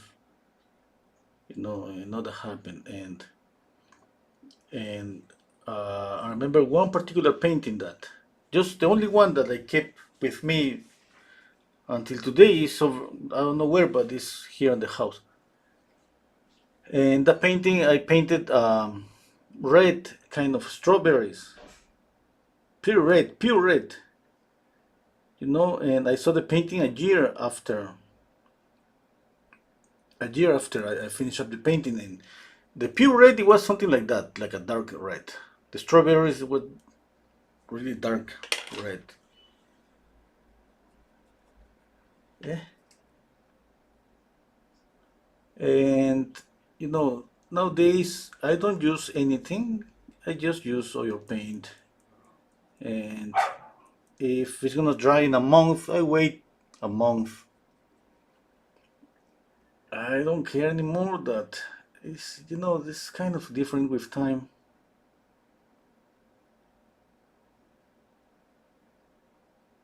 Yeah, maybe if somebody come to me and ask me for a portrait like one day to the other, yeah, somebody's gonna tell me I am in a hurry. Pretty sure I'm gonna say I'm not. But it depends about the money. That's the other thing that.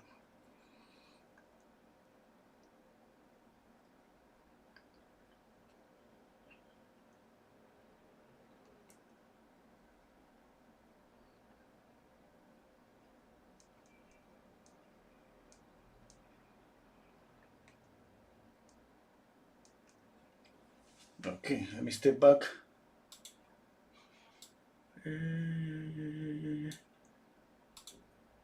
Okay, okay, okay, okay. Okay, I like the red. I still need to work more on the face. Okay, okay, okay. Let me see. I don't know what I'm gonna do with the mouth. Mm.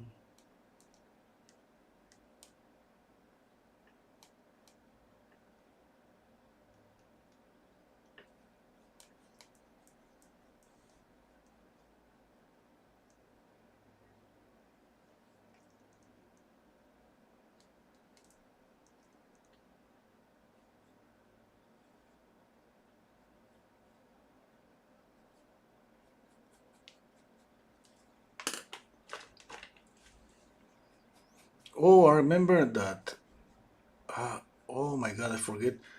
I went to Colombia when I was in my 20s, 22, I think, and I went there to paint, just paint work. I was painting landscapes, still lifes, portraits, everything. Yeah, at that time we used to use this cover dryer because that was different. It was really not pretty cheap paintings, but everything was about just to paint really fast, and they needed the paintings to dry really faster. Know. Yeah, I don't remember a little bit of that. The only good thing about that time is like I got some freedom to kind of work anytime, any hour, and for me was I started to paint at 6 p.m. like 6 p.m. and I end up working at 4 a.m., 5 a.m., and then I go to bed. And then the next day I usually woke up at like at 1 p.m. to take breakfast, and day after day.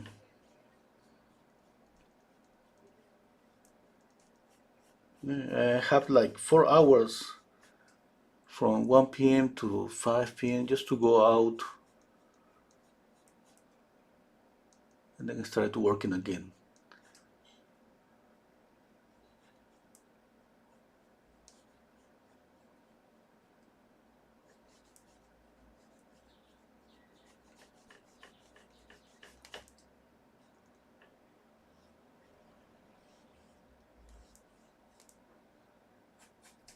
Okay, let's see.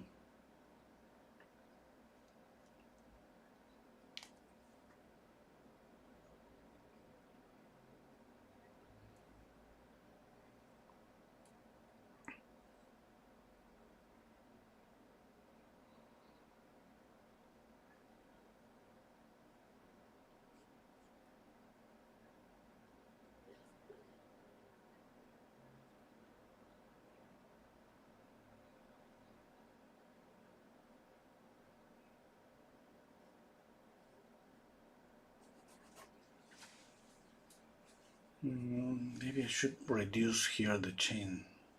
Okay. Or make the eye a little bit bigger. Or the nose. What about the mouth? Okay, yeah, about the upper lip. I see something that is not okay here.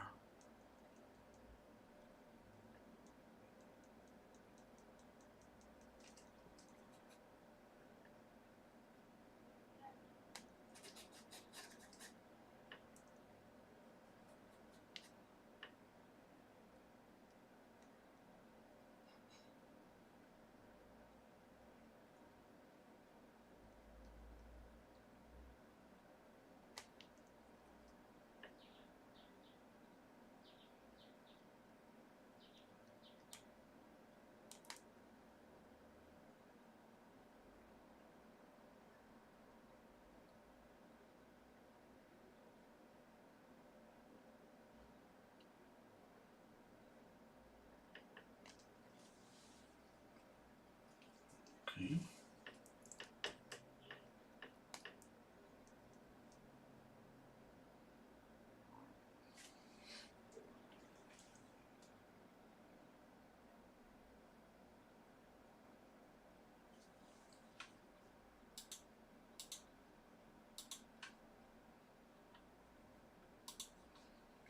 Okay, I haven't read some comments. Hello to Tokoa FIFA. Hello, three. I don't know what's the name, but oh, I remember you. You always say bored. Okay. Okay. Hello, Michael. Thank you. Hello, drink. Okay, drink catcher. Hello, Ernest. Breathing color choices. Thank you. Hello, Jesse. Ho- Hello, Hosan.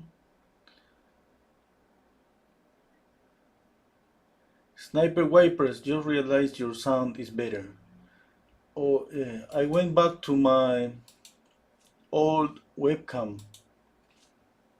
Man, I tried to improve everything, and I started to use a better camera, a really nice camera, you know. And I bought a nice, not nice, not I mean not nothing so fancy, so expensive microphone, and now I'm back to to the beginning using my old webcam.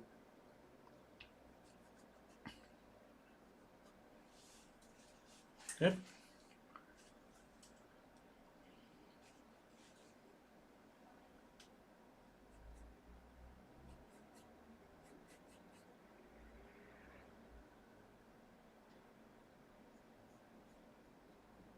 And it's not like the problem is I don't know how to work with, how to do all the setup for the camera, the microphone, and to be honest, I just gave up about trying to. And yeah, uh, what can I say? I mean,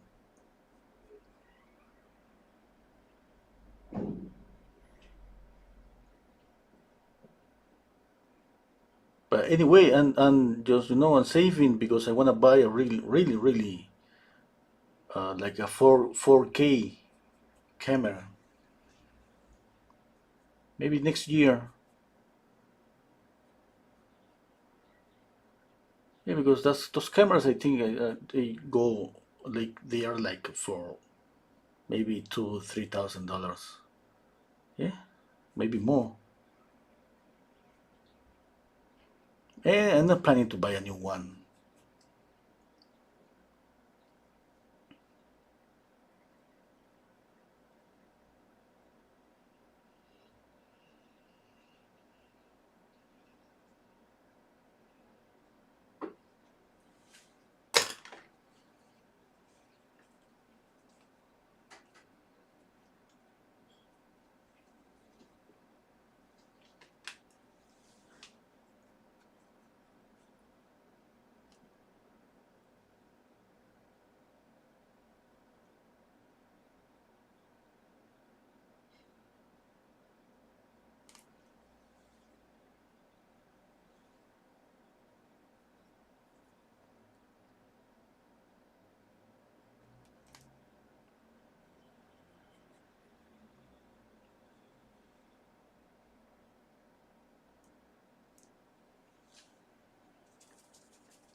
Okay, a bit of pink here to light up.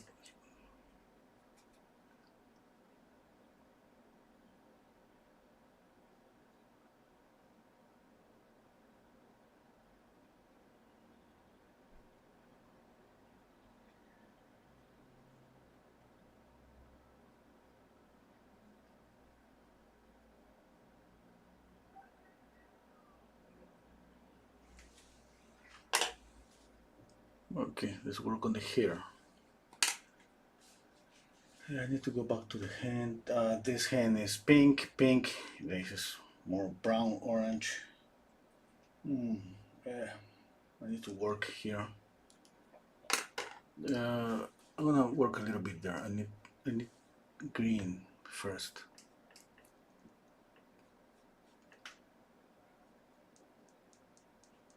Okay, every time that you wanna paint hands, keep in mind that you're gonna use a lot of green.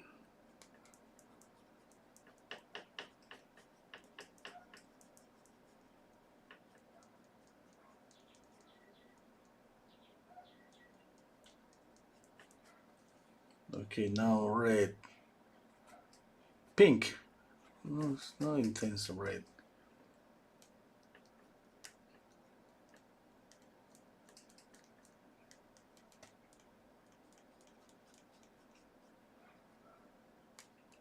Pay attention to the balance between those two colors. Okay, now this is not good. Anyway, I have to retouch it, but this is not good. It's too intense. The green is too intense, or the red. But I'm gonna add more highlights and I'm gonna retouch it.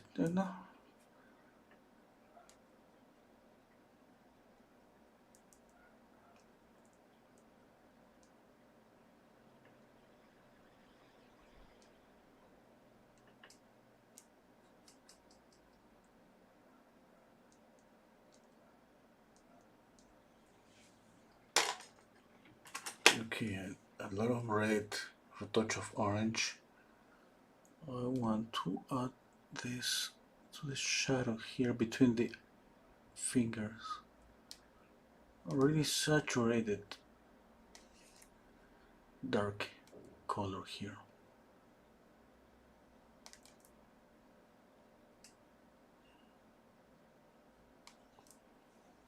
More, a little bit lighter.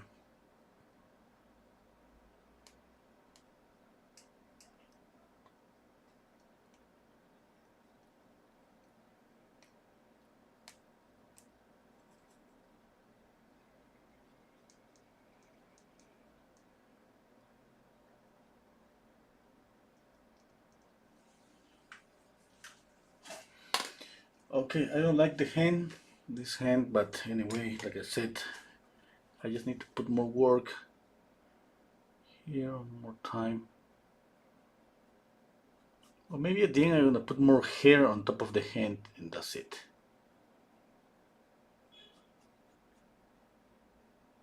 But let's see. Okay, I'm gonna use this brush that I've been using for blending.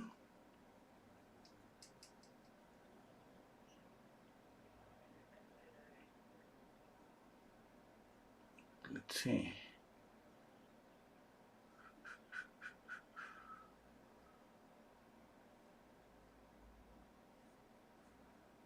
Okay, I need some dark red.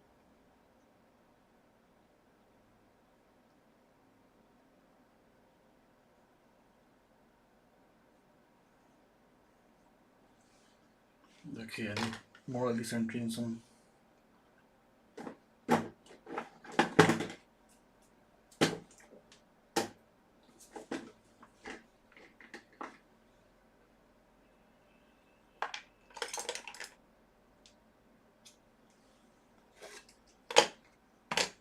like a lot, but a little bit.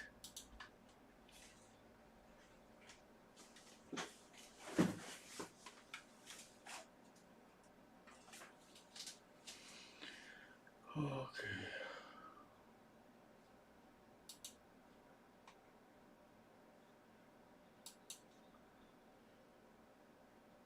Tolkoa FIFA is asking me, I think, do you remember where I come from?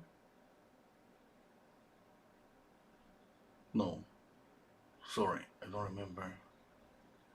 Hello, Naima. Raui. Sorry, sorry.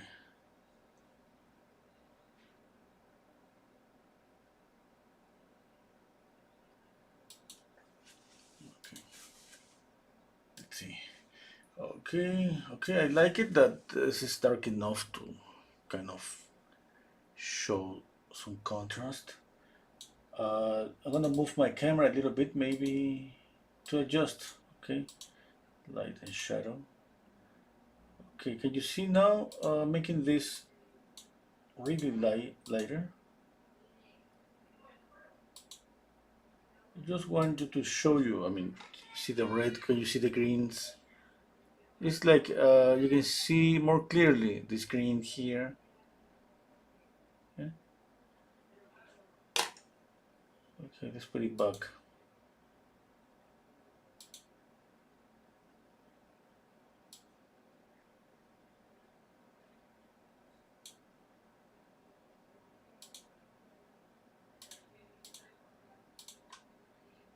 Okay.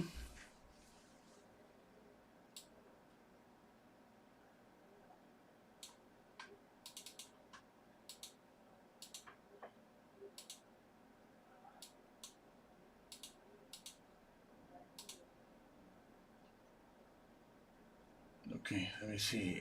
You know, mm, what else? Okay, I'm gonna make this a little bit darker. This area here. Just gonna mix black and burnt sienna.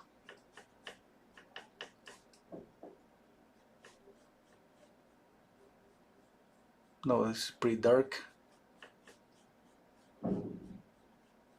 It's no black, but definitely it's pretty dark. I'm gonna add a little bit of alizarin crimson. Let's make this darker here.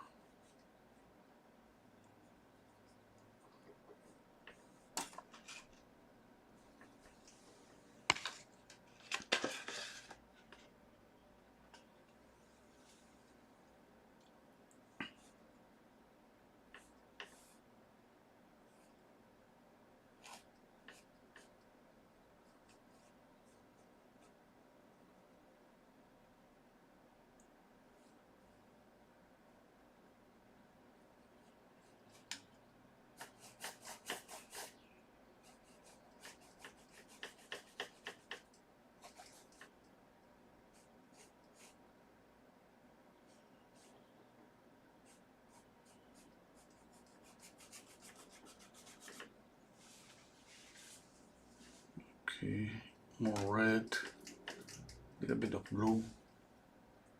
I need to make this a little bit darker.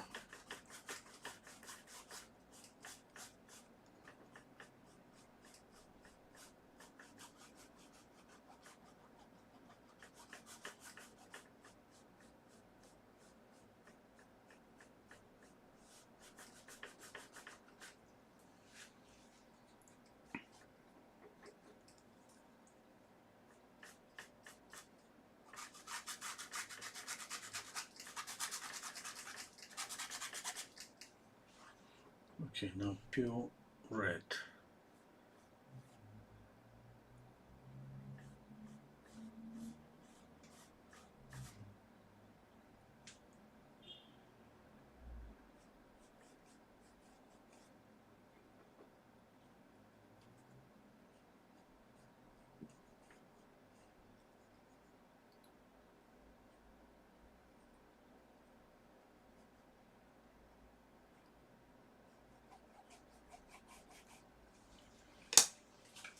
Let's see.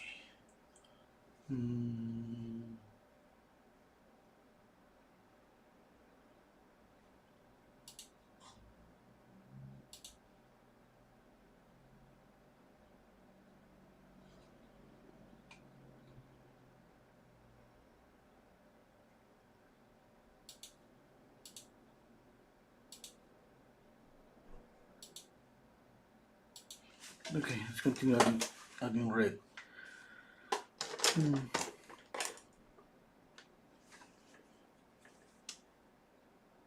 This is the brush that I've been using for blending.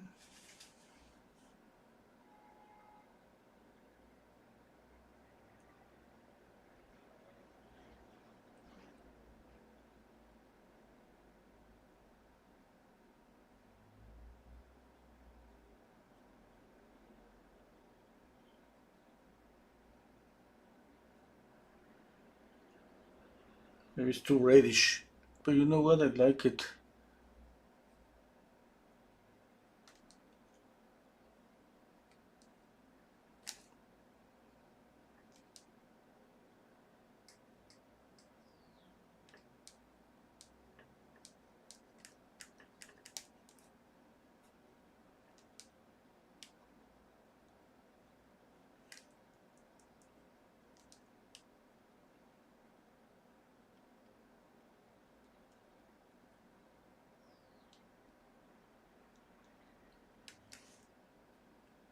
What about the teeth? My God. I'm gonna put some here. Let me see if I'm gonna work a little bit on the teeth.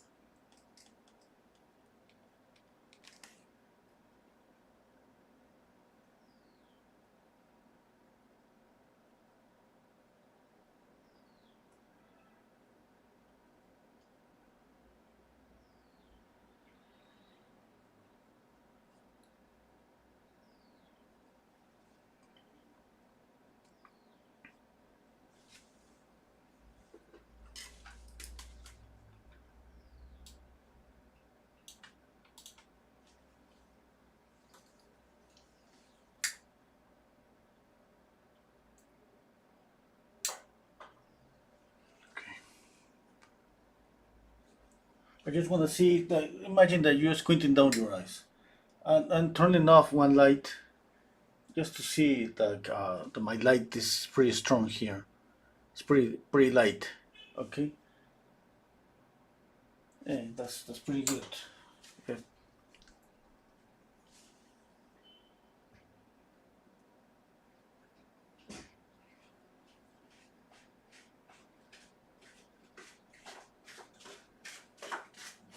Remember, I said at the beginning that about the focal point, about all of that, and I said that you gotta choose your lightest light. For example, for me here, the hand and the face on the photograph it has the same intensity. Yeah, but for me, I try to keep more light here than here. Okay, it's something subtle, but it's just I want to. Even that this is something subtle, I wanna just pay attention to those little details. It's not like it's not like we have to. No, that. But I love just how can I say the idea about following rules, maybe color theory rules, composition rules, or of that. Uh, I'm guilty.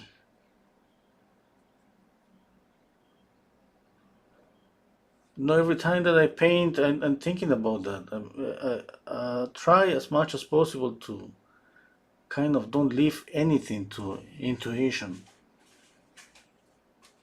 Okay? I try really hard, but I don't know. I mean, I think that helps me every time when I think about, hey, what should I do following this about proportion, about composition, about light, about focal point, and all of those things.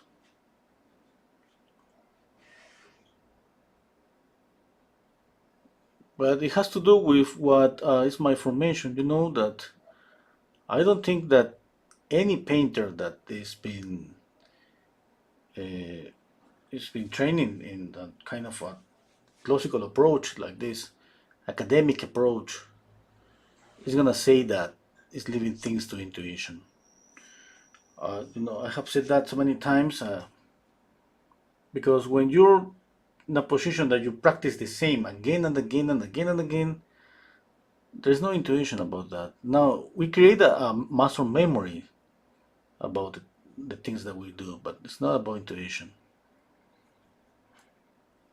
But that's my opinion, because I have heard some painters saying that they work by intuition, and for me it's been like, oh, how can you work by intuition when you've been practicing the same so many times? I mean, and how? Well, that's me, okay?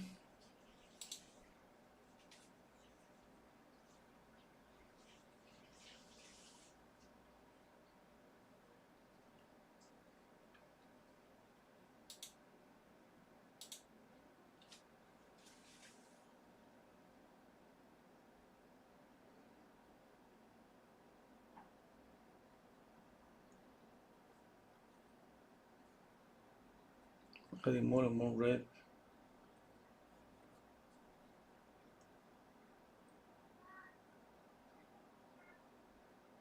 Not a touch of white, a touch of orange.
Okay, let's see.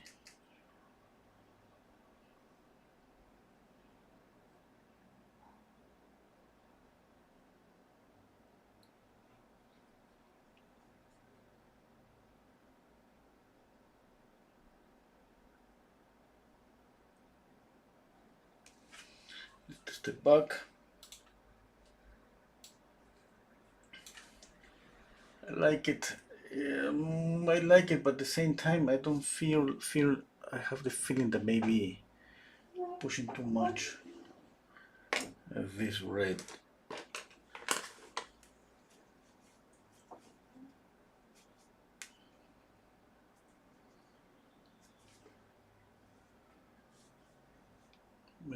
I'm gonna soften that. I was thinking about the hand, this hand. Maybe I can make it darker, or I can change the color completely, even more greenish. Uh, Let's imagine that this is somebody else's hand. Eh, it could be. Eh? Why not?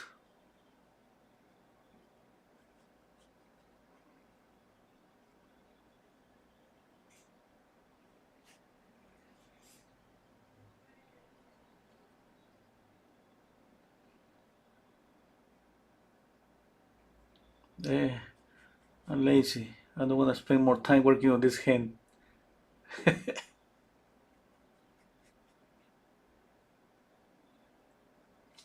Okay, I need a bristle brush.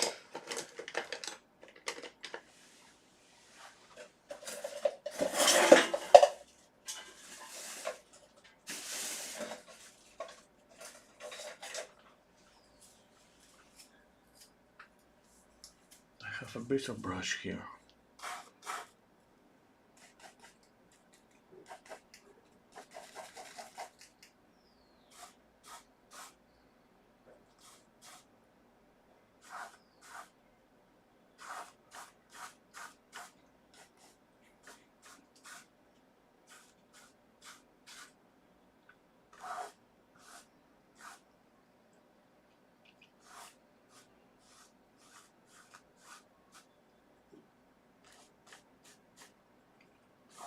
bristle brush, just leave so many strokes, the marks of the brushes. I want that now.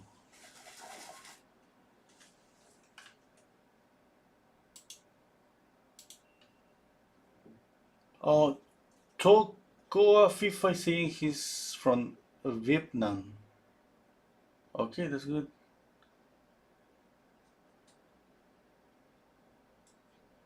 Hello, Dormund. Eh, hello, Mr. 5840. Thank you, Monique. Thank you, Hassan.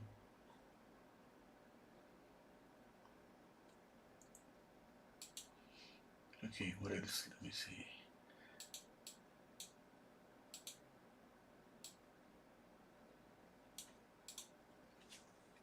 Okay, I have to make this a little bit darker here.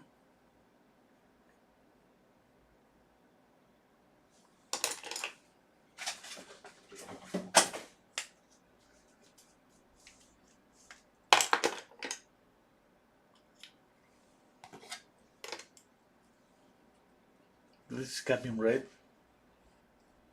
Okay.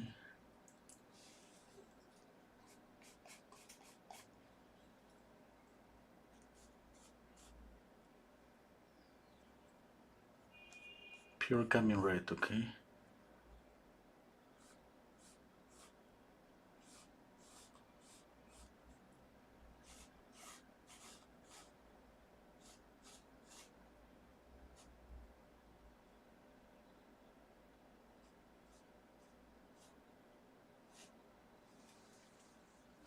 I love this.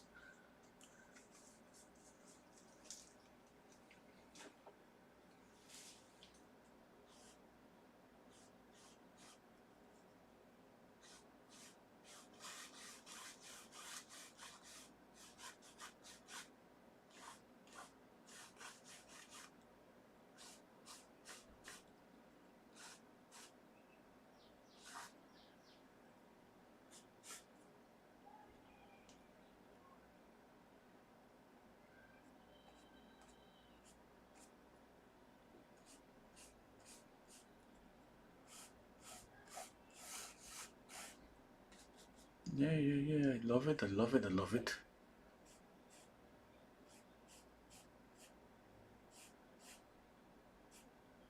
Yeah, next portrait, I'm gonna paint a blue here. Intense blue here.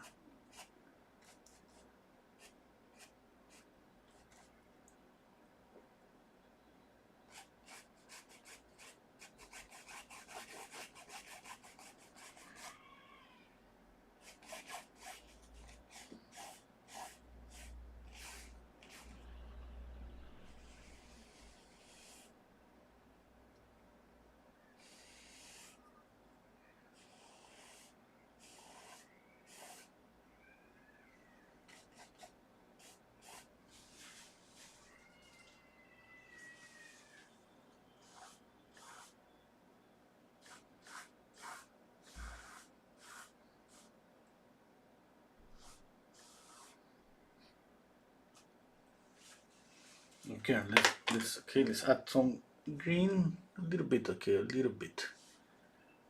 Let's see here.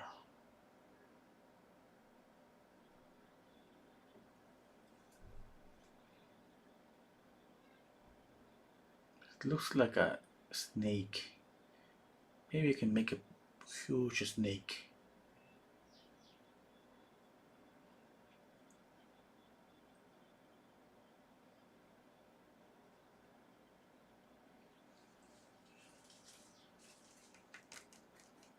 I'm mixing this chrome green with ultramarine blue just to make it a darker green.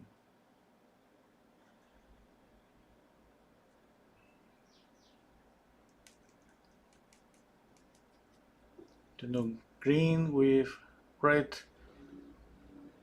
It's a complementary contrast.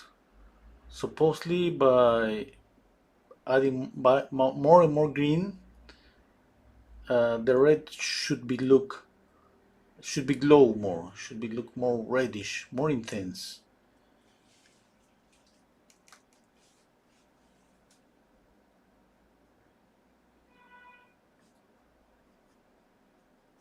contrast, okay? Contrast between complementary colors.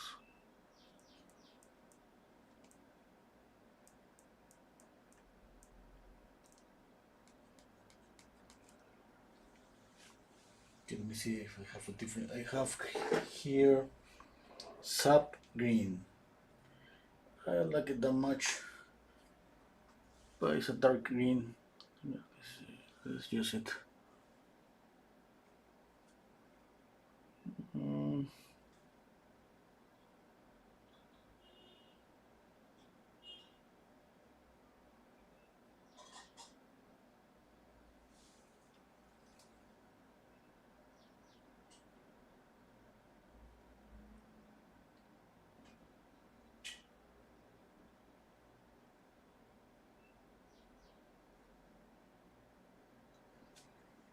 okay, here's the sap green.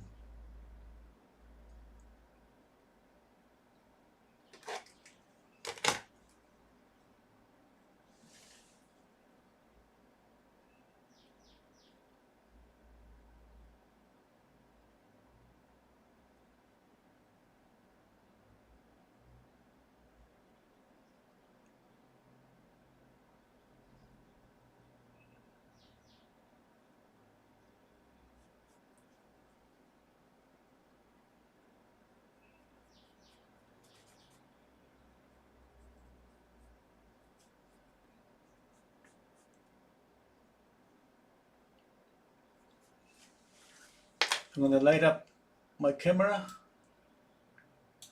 to show you this green.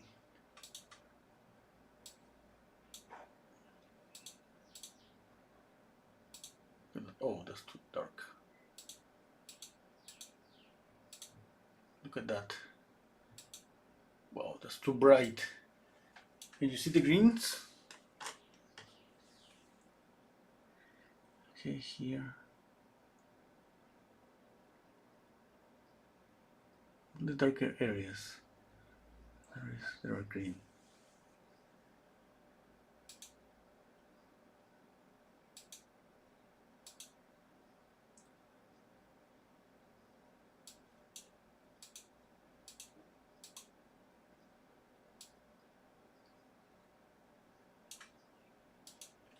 Right now it looks really bright. I'm gonna keep it like that, and then I'm gonna put it.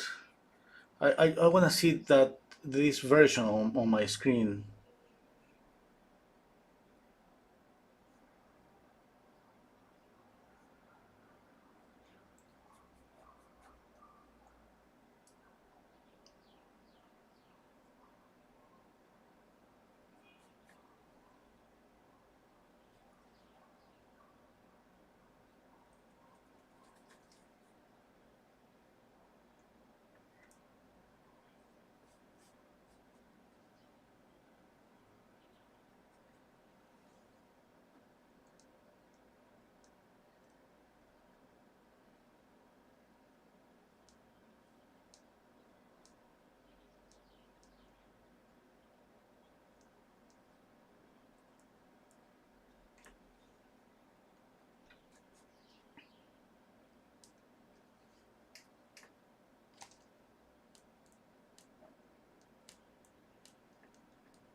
Okay, let's work on the mouth.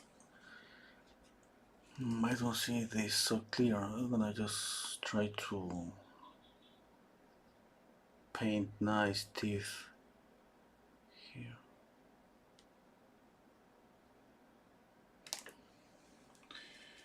Okay, this is not gonna be okay. Let's put some here. I didn't want it, but let's put some hair just here.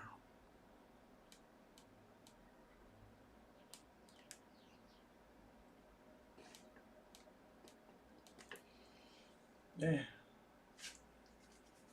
Let's fix the problem with that.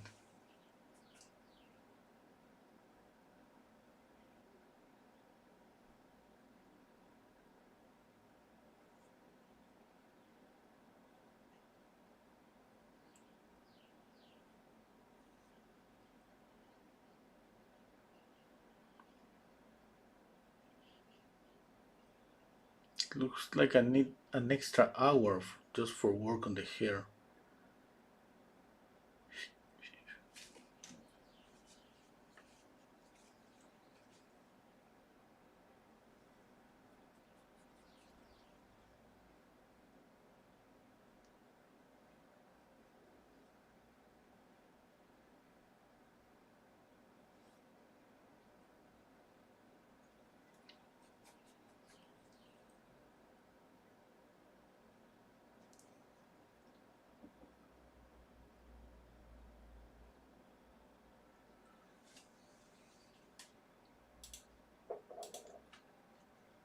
Hmm. Okay. Okay. Thank you, Joyce. To coffee was asking me what time is it? What time is it? What time is here? My side is 5:40 a.m. Wow. Yeah, here is 10 minutes to 6 p.m. Thank you, Sylvia. For Sylvia is 11:45 p.m. Wow. Okay, Monique.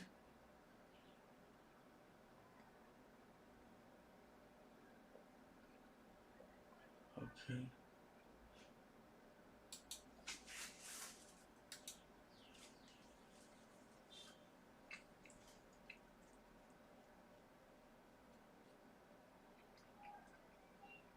What do you think? Do you like it, Melanie? I thought for a moment, uh,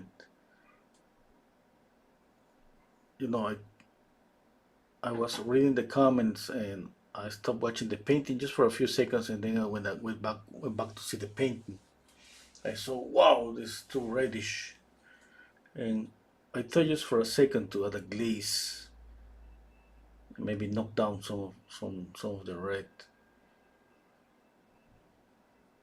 I love it, but it's just let's see. I love the color. It's just like sometimes I start thinking and thinking and thinking about something, and at the end I end up changing.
Melanie, I don't like all the cat red. Uh,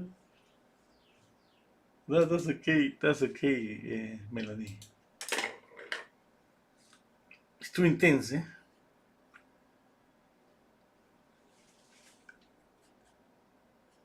No, I'm gonna continue with this color, and if I decided to change it, yeah, I will.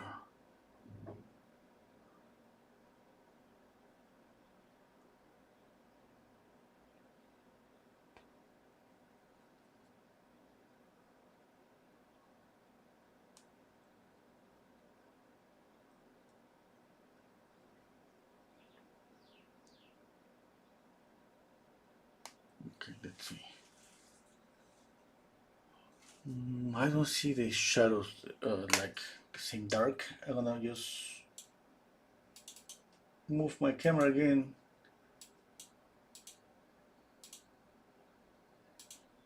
Okay, there. I can see more clearly the shadows.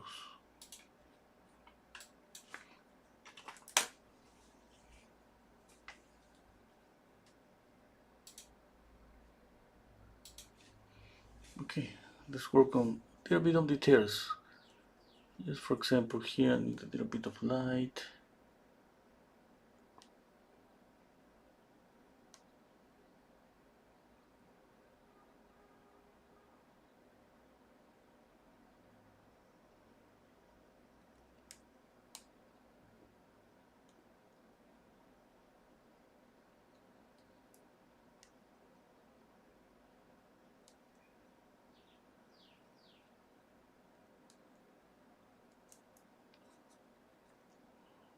A little bit of light here with green.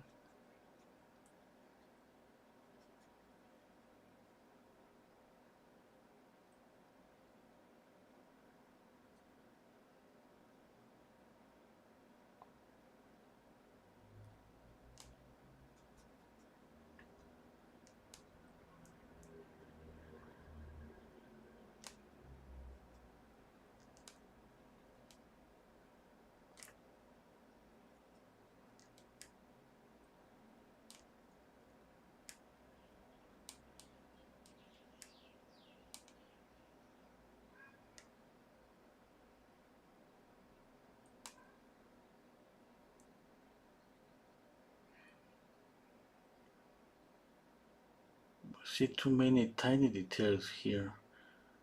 Too many shifts on values.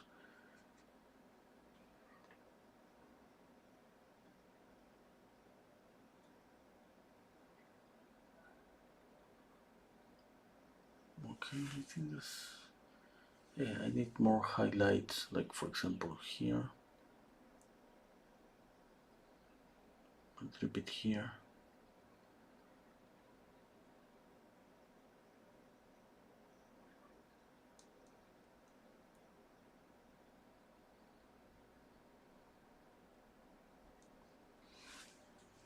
Okay. Okay. Let's see, I need to darken up the edge here a little bit.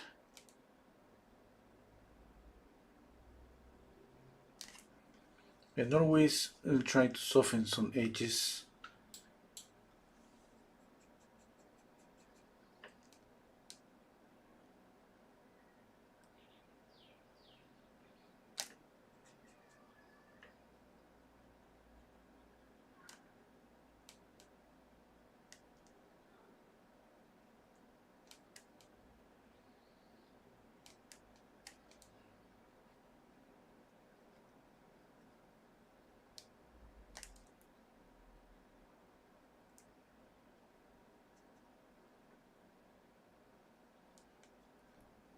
Okay. Oops, I dropped something here. Okay, Melanie is saying, but is your painting, you must do whatever you like it. It looks much better when the lights are turned down and the red isn't so strong. And her face is glowing from the darkness. Yeah, I love that too. Ernest Stevenson is saying the red is very dramatic. I'll bet Renzo knocks it back a little. Yeah, maybe. You know, I like it. I like it pretty much. Sometimes I exaggerate color a lot. Some paintings, few paintings, you know, like usually I stick to copy the photograph and make just few changes. And sometimes I have exaggerated colors a lot. This is one of the times I think. I gotta say that I gotta see the painting maybe tomorrow and see what happened because as soon as I just took off my eyes from the painting and I see the painting back, I see a difference. I see the red is kind of hit me on the face. It could be about controlling just the amount of red maybe knocking down this area a little bit, keep it just the accent here because I have maybe too much lights. I'm planning to add the highlights here. Now I'm thinking maybe it's not a good idea, but okay, let's see. I still have 10 minutes.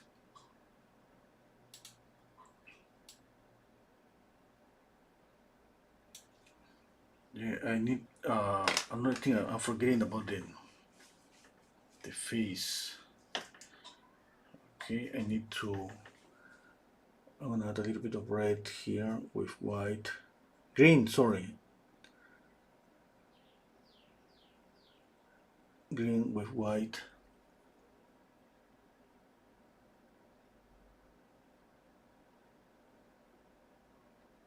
Okay, a little bit of red with white.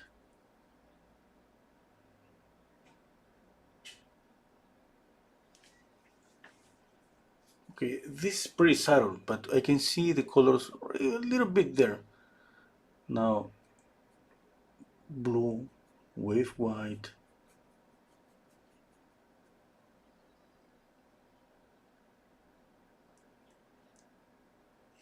Okay, I see a little bit of the blue. That's what I want. I want to see that a little bit. A little bit here too.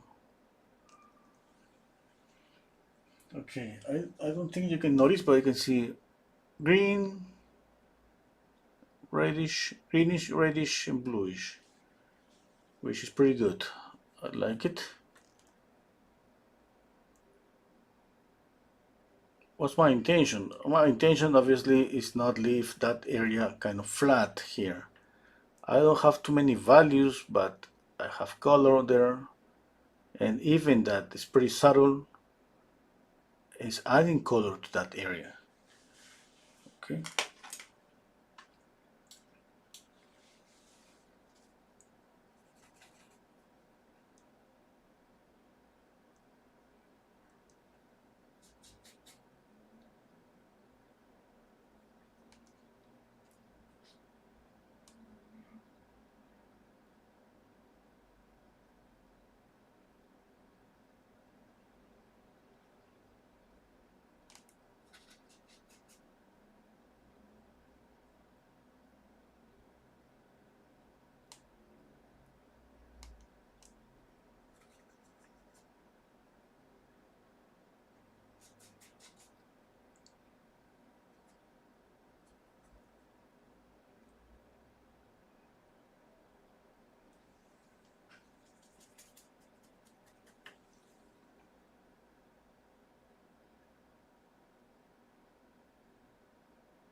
Okay, where's my brush? Okay, here it is.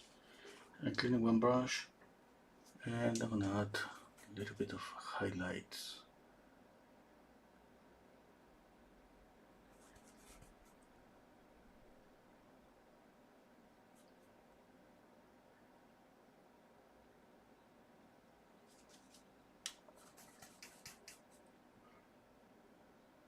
Pretty lightly, okay?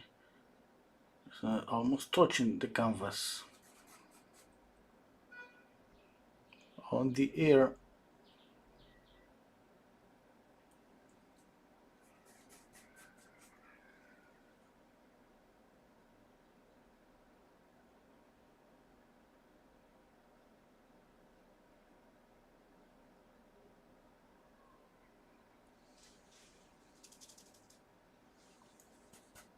okay?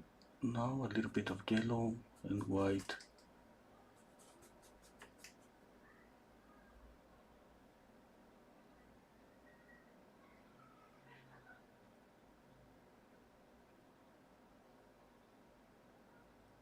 I don't want just one color here, okay? And is It's not like I want to cover it with this kind of orangey, kind of mute yellowish orangey color. The light that just added. No, I just want all of them to be on the painting. It's like here, green, pink, light blue.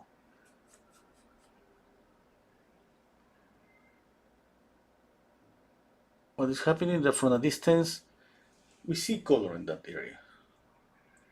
Maybe you don't see that, but definitely. Let me see if I can just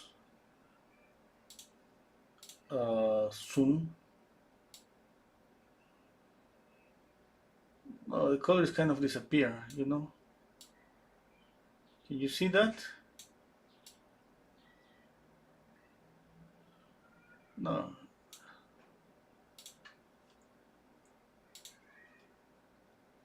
Difficult to see the colors. Hmm?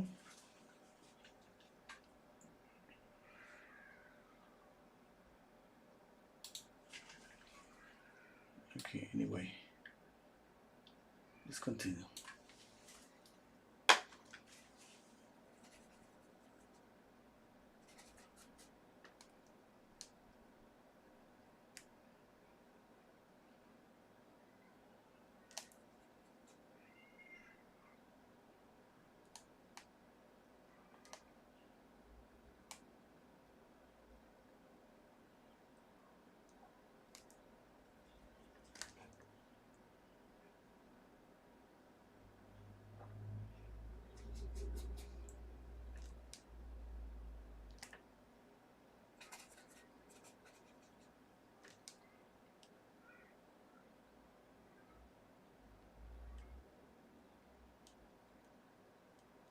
Okay, I'm getting to the end.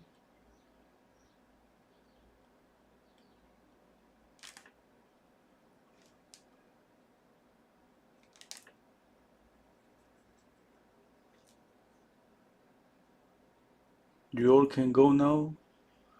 I want to stay here just a few minutes.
Okay, I think that's it for today.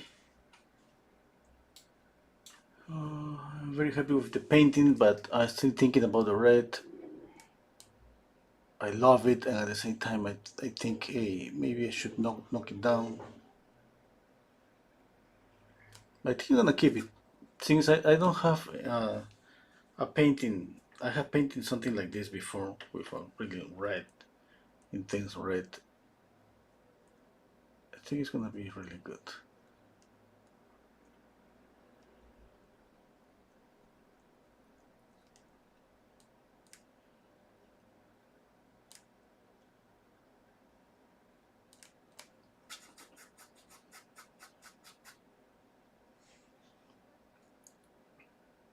Softening some edges a little bit.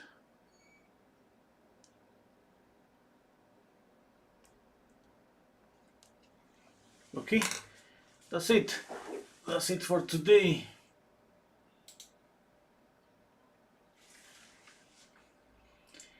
Whew. Thank you so much for being here. Okay, everybody. Thank you so much, Melanie. But let's see. If you don't like it, don't worry. Don't worry. And let's see what happened. To be honest, I would love to keep it like that. I gotta see it just later at night or tomorrow. If this painting hits me on the face too much, maybe I'm gonna knock down the red a little bit. But every time that I think, hey, you haven't painted something that red before, I think, hey, I gotta keep it away. Yes, you know. But at least for here, for YouTube, it's like this. You won't know what's gonna happen with this painting. Sorry about that. I will try to let you know. No, I won't. To be honest, I'm not gonna promise. I won't. See you next time. Take care, everybody. Hello, Mary. Uh, the flare is like the fish. Oh, yeah, you're right, Mary. It looks like the painting that I did with the fish. Yeah, take care, everybody. See you next time. Bye.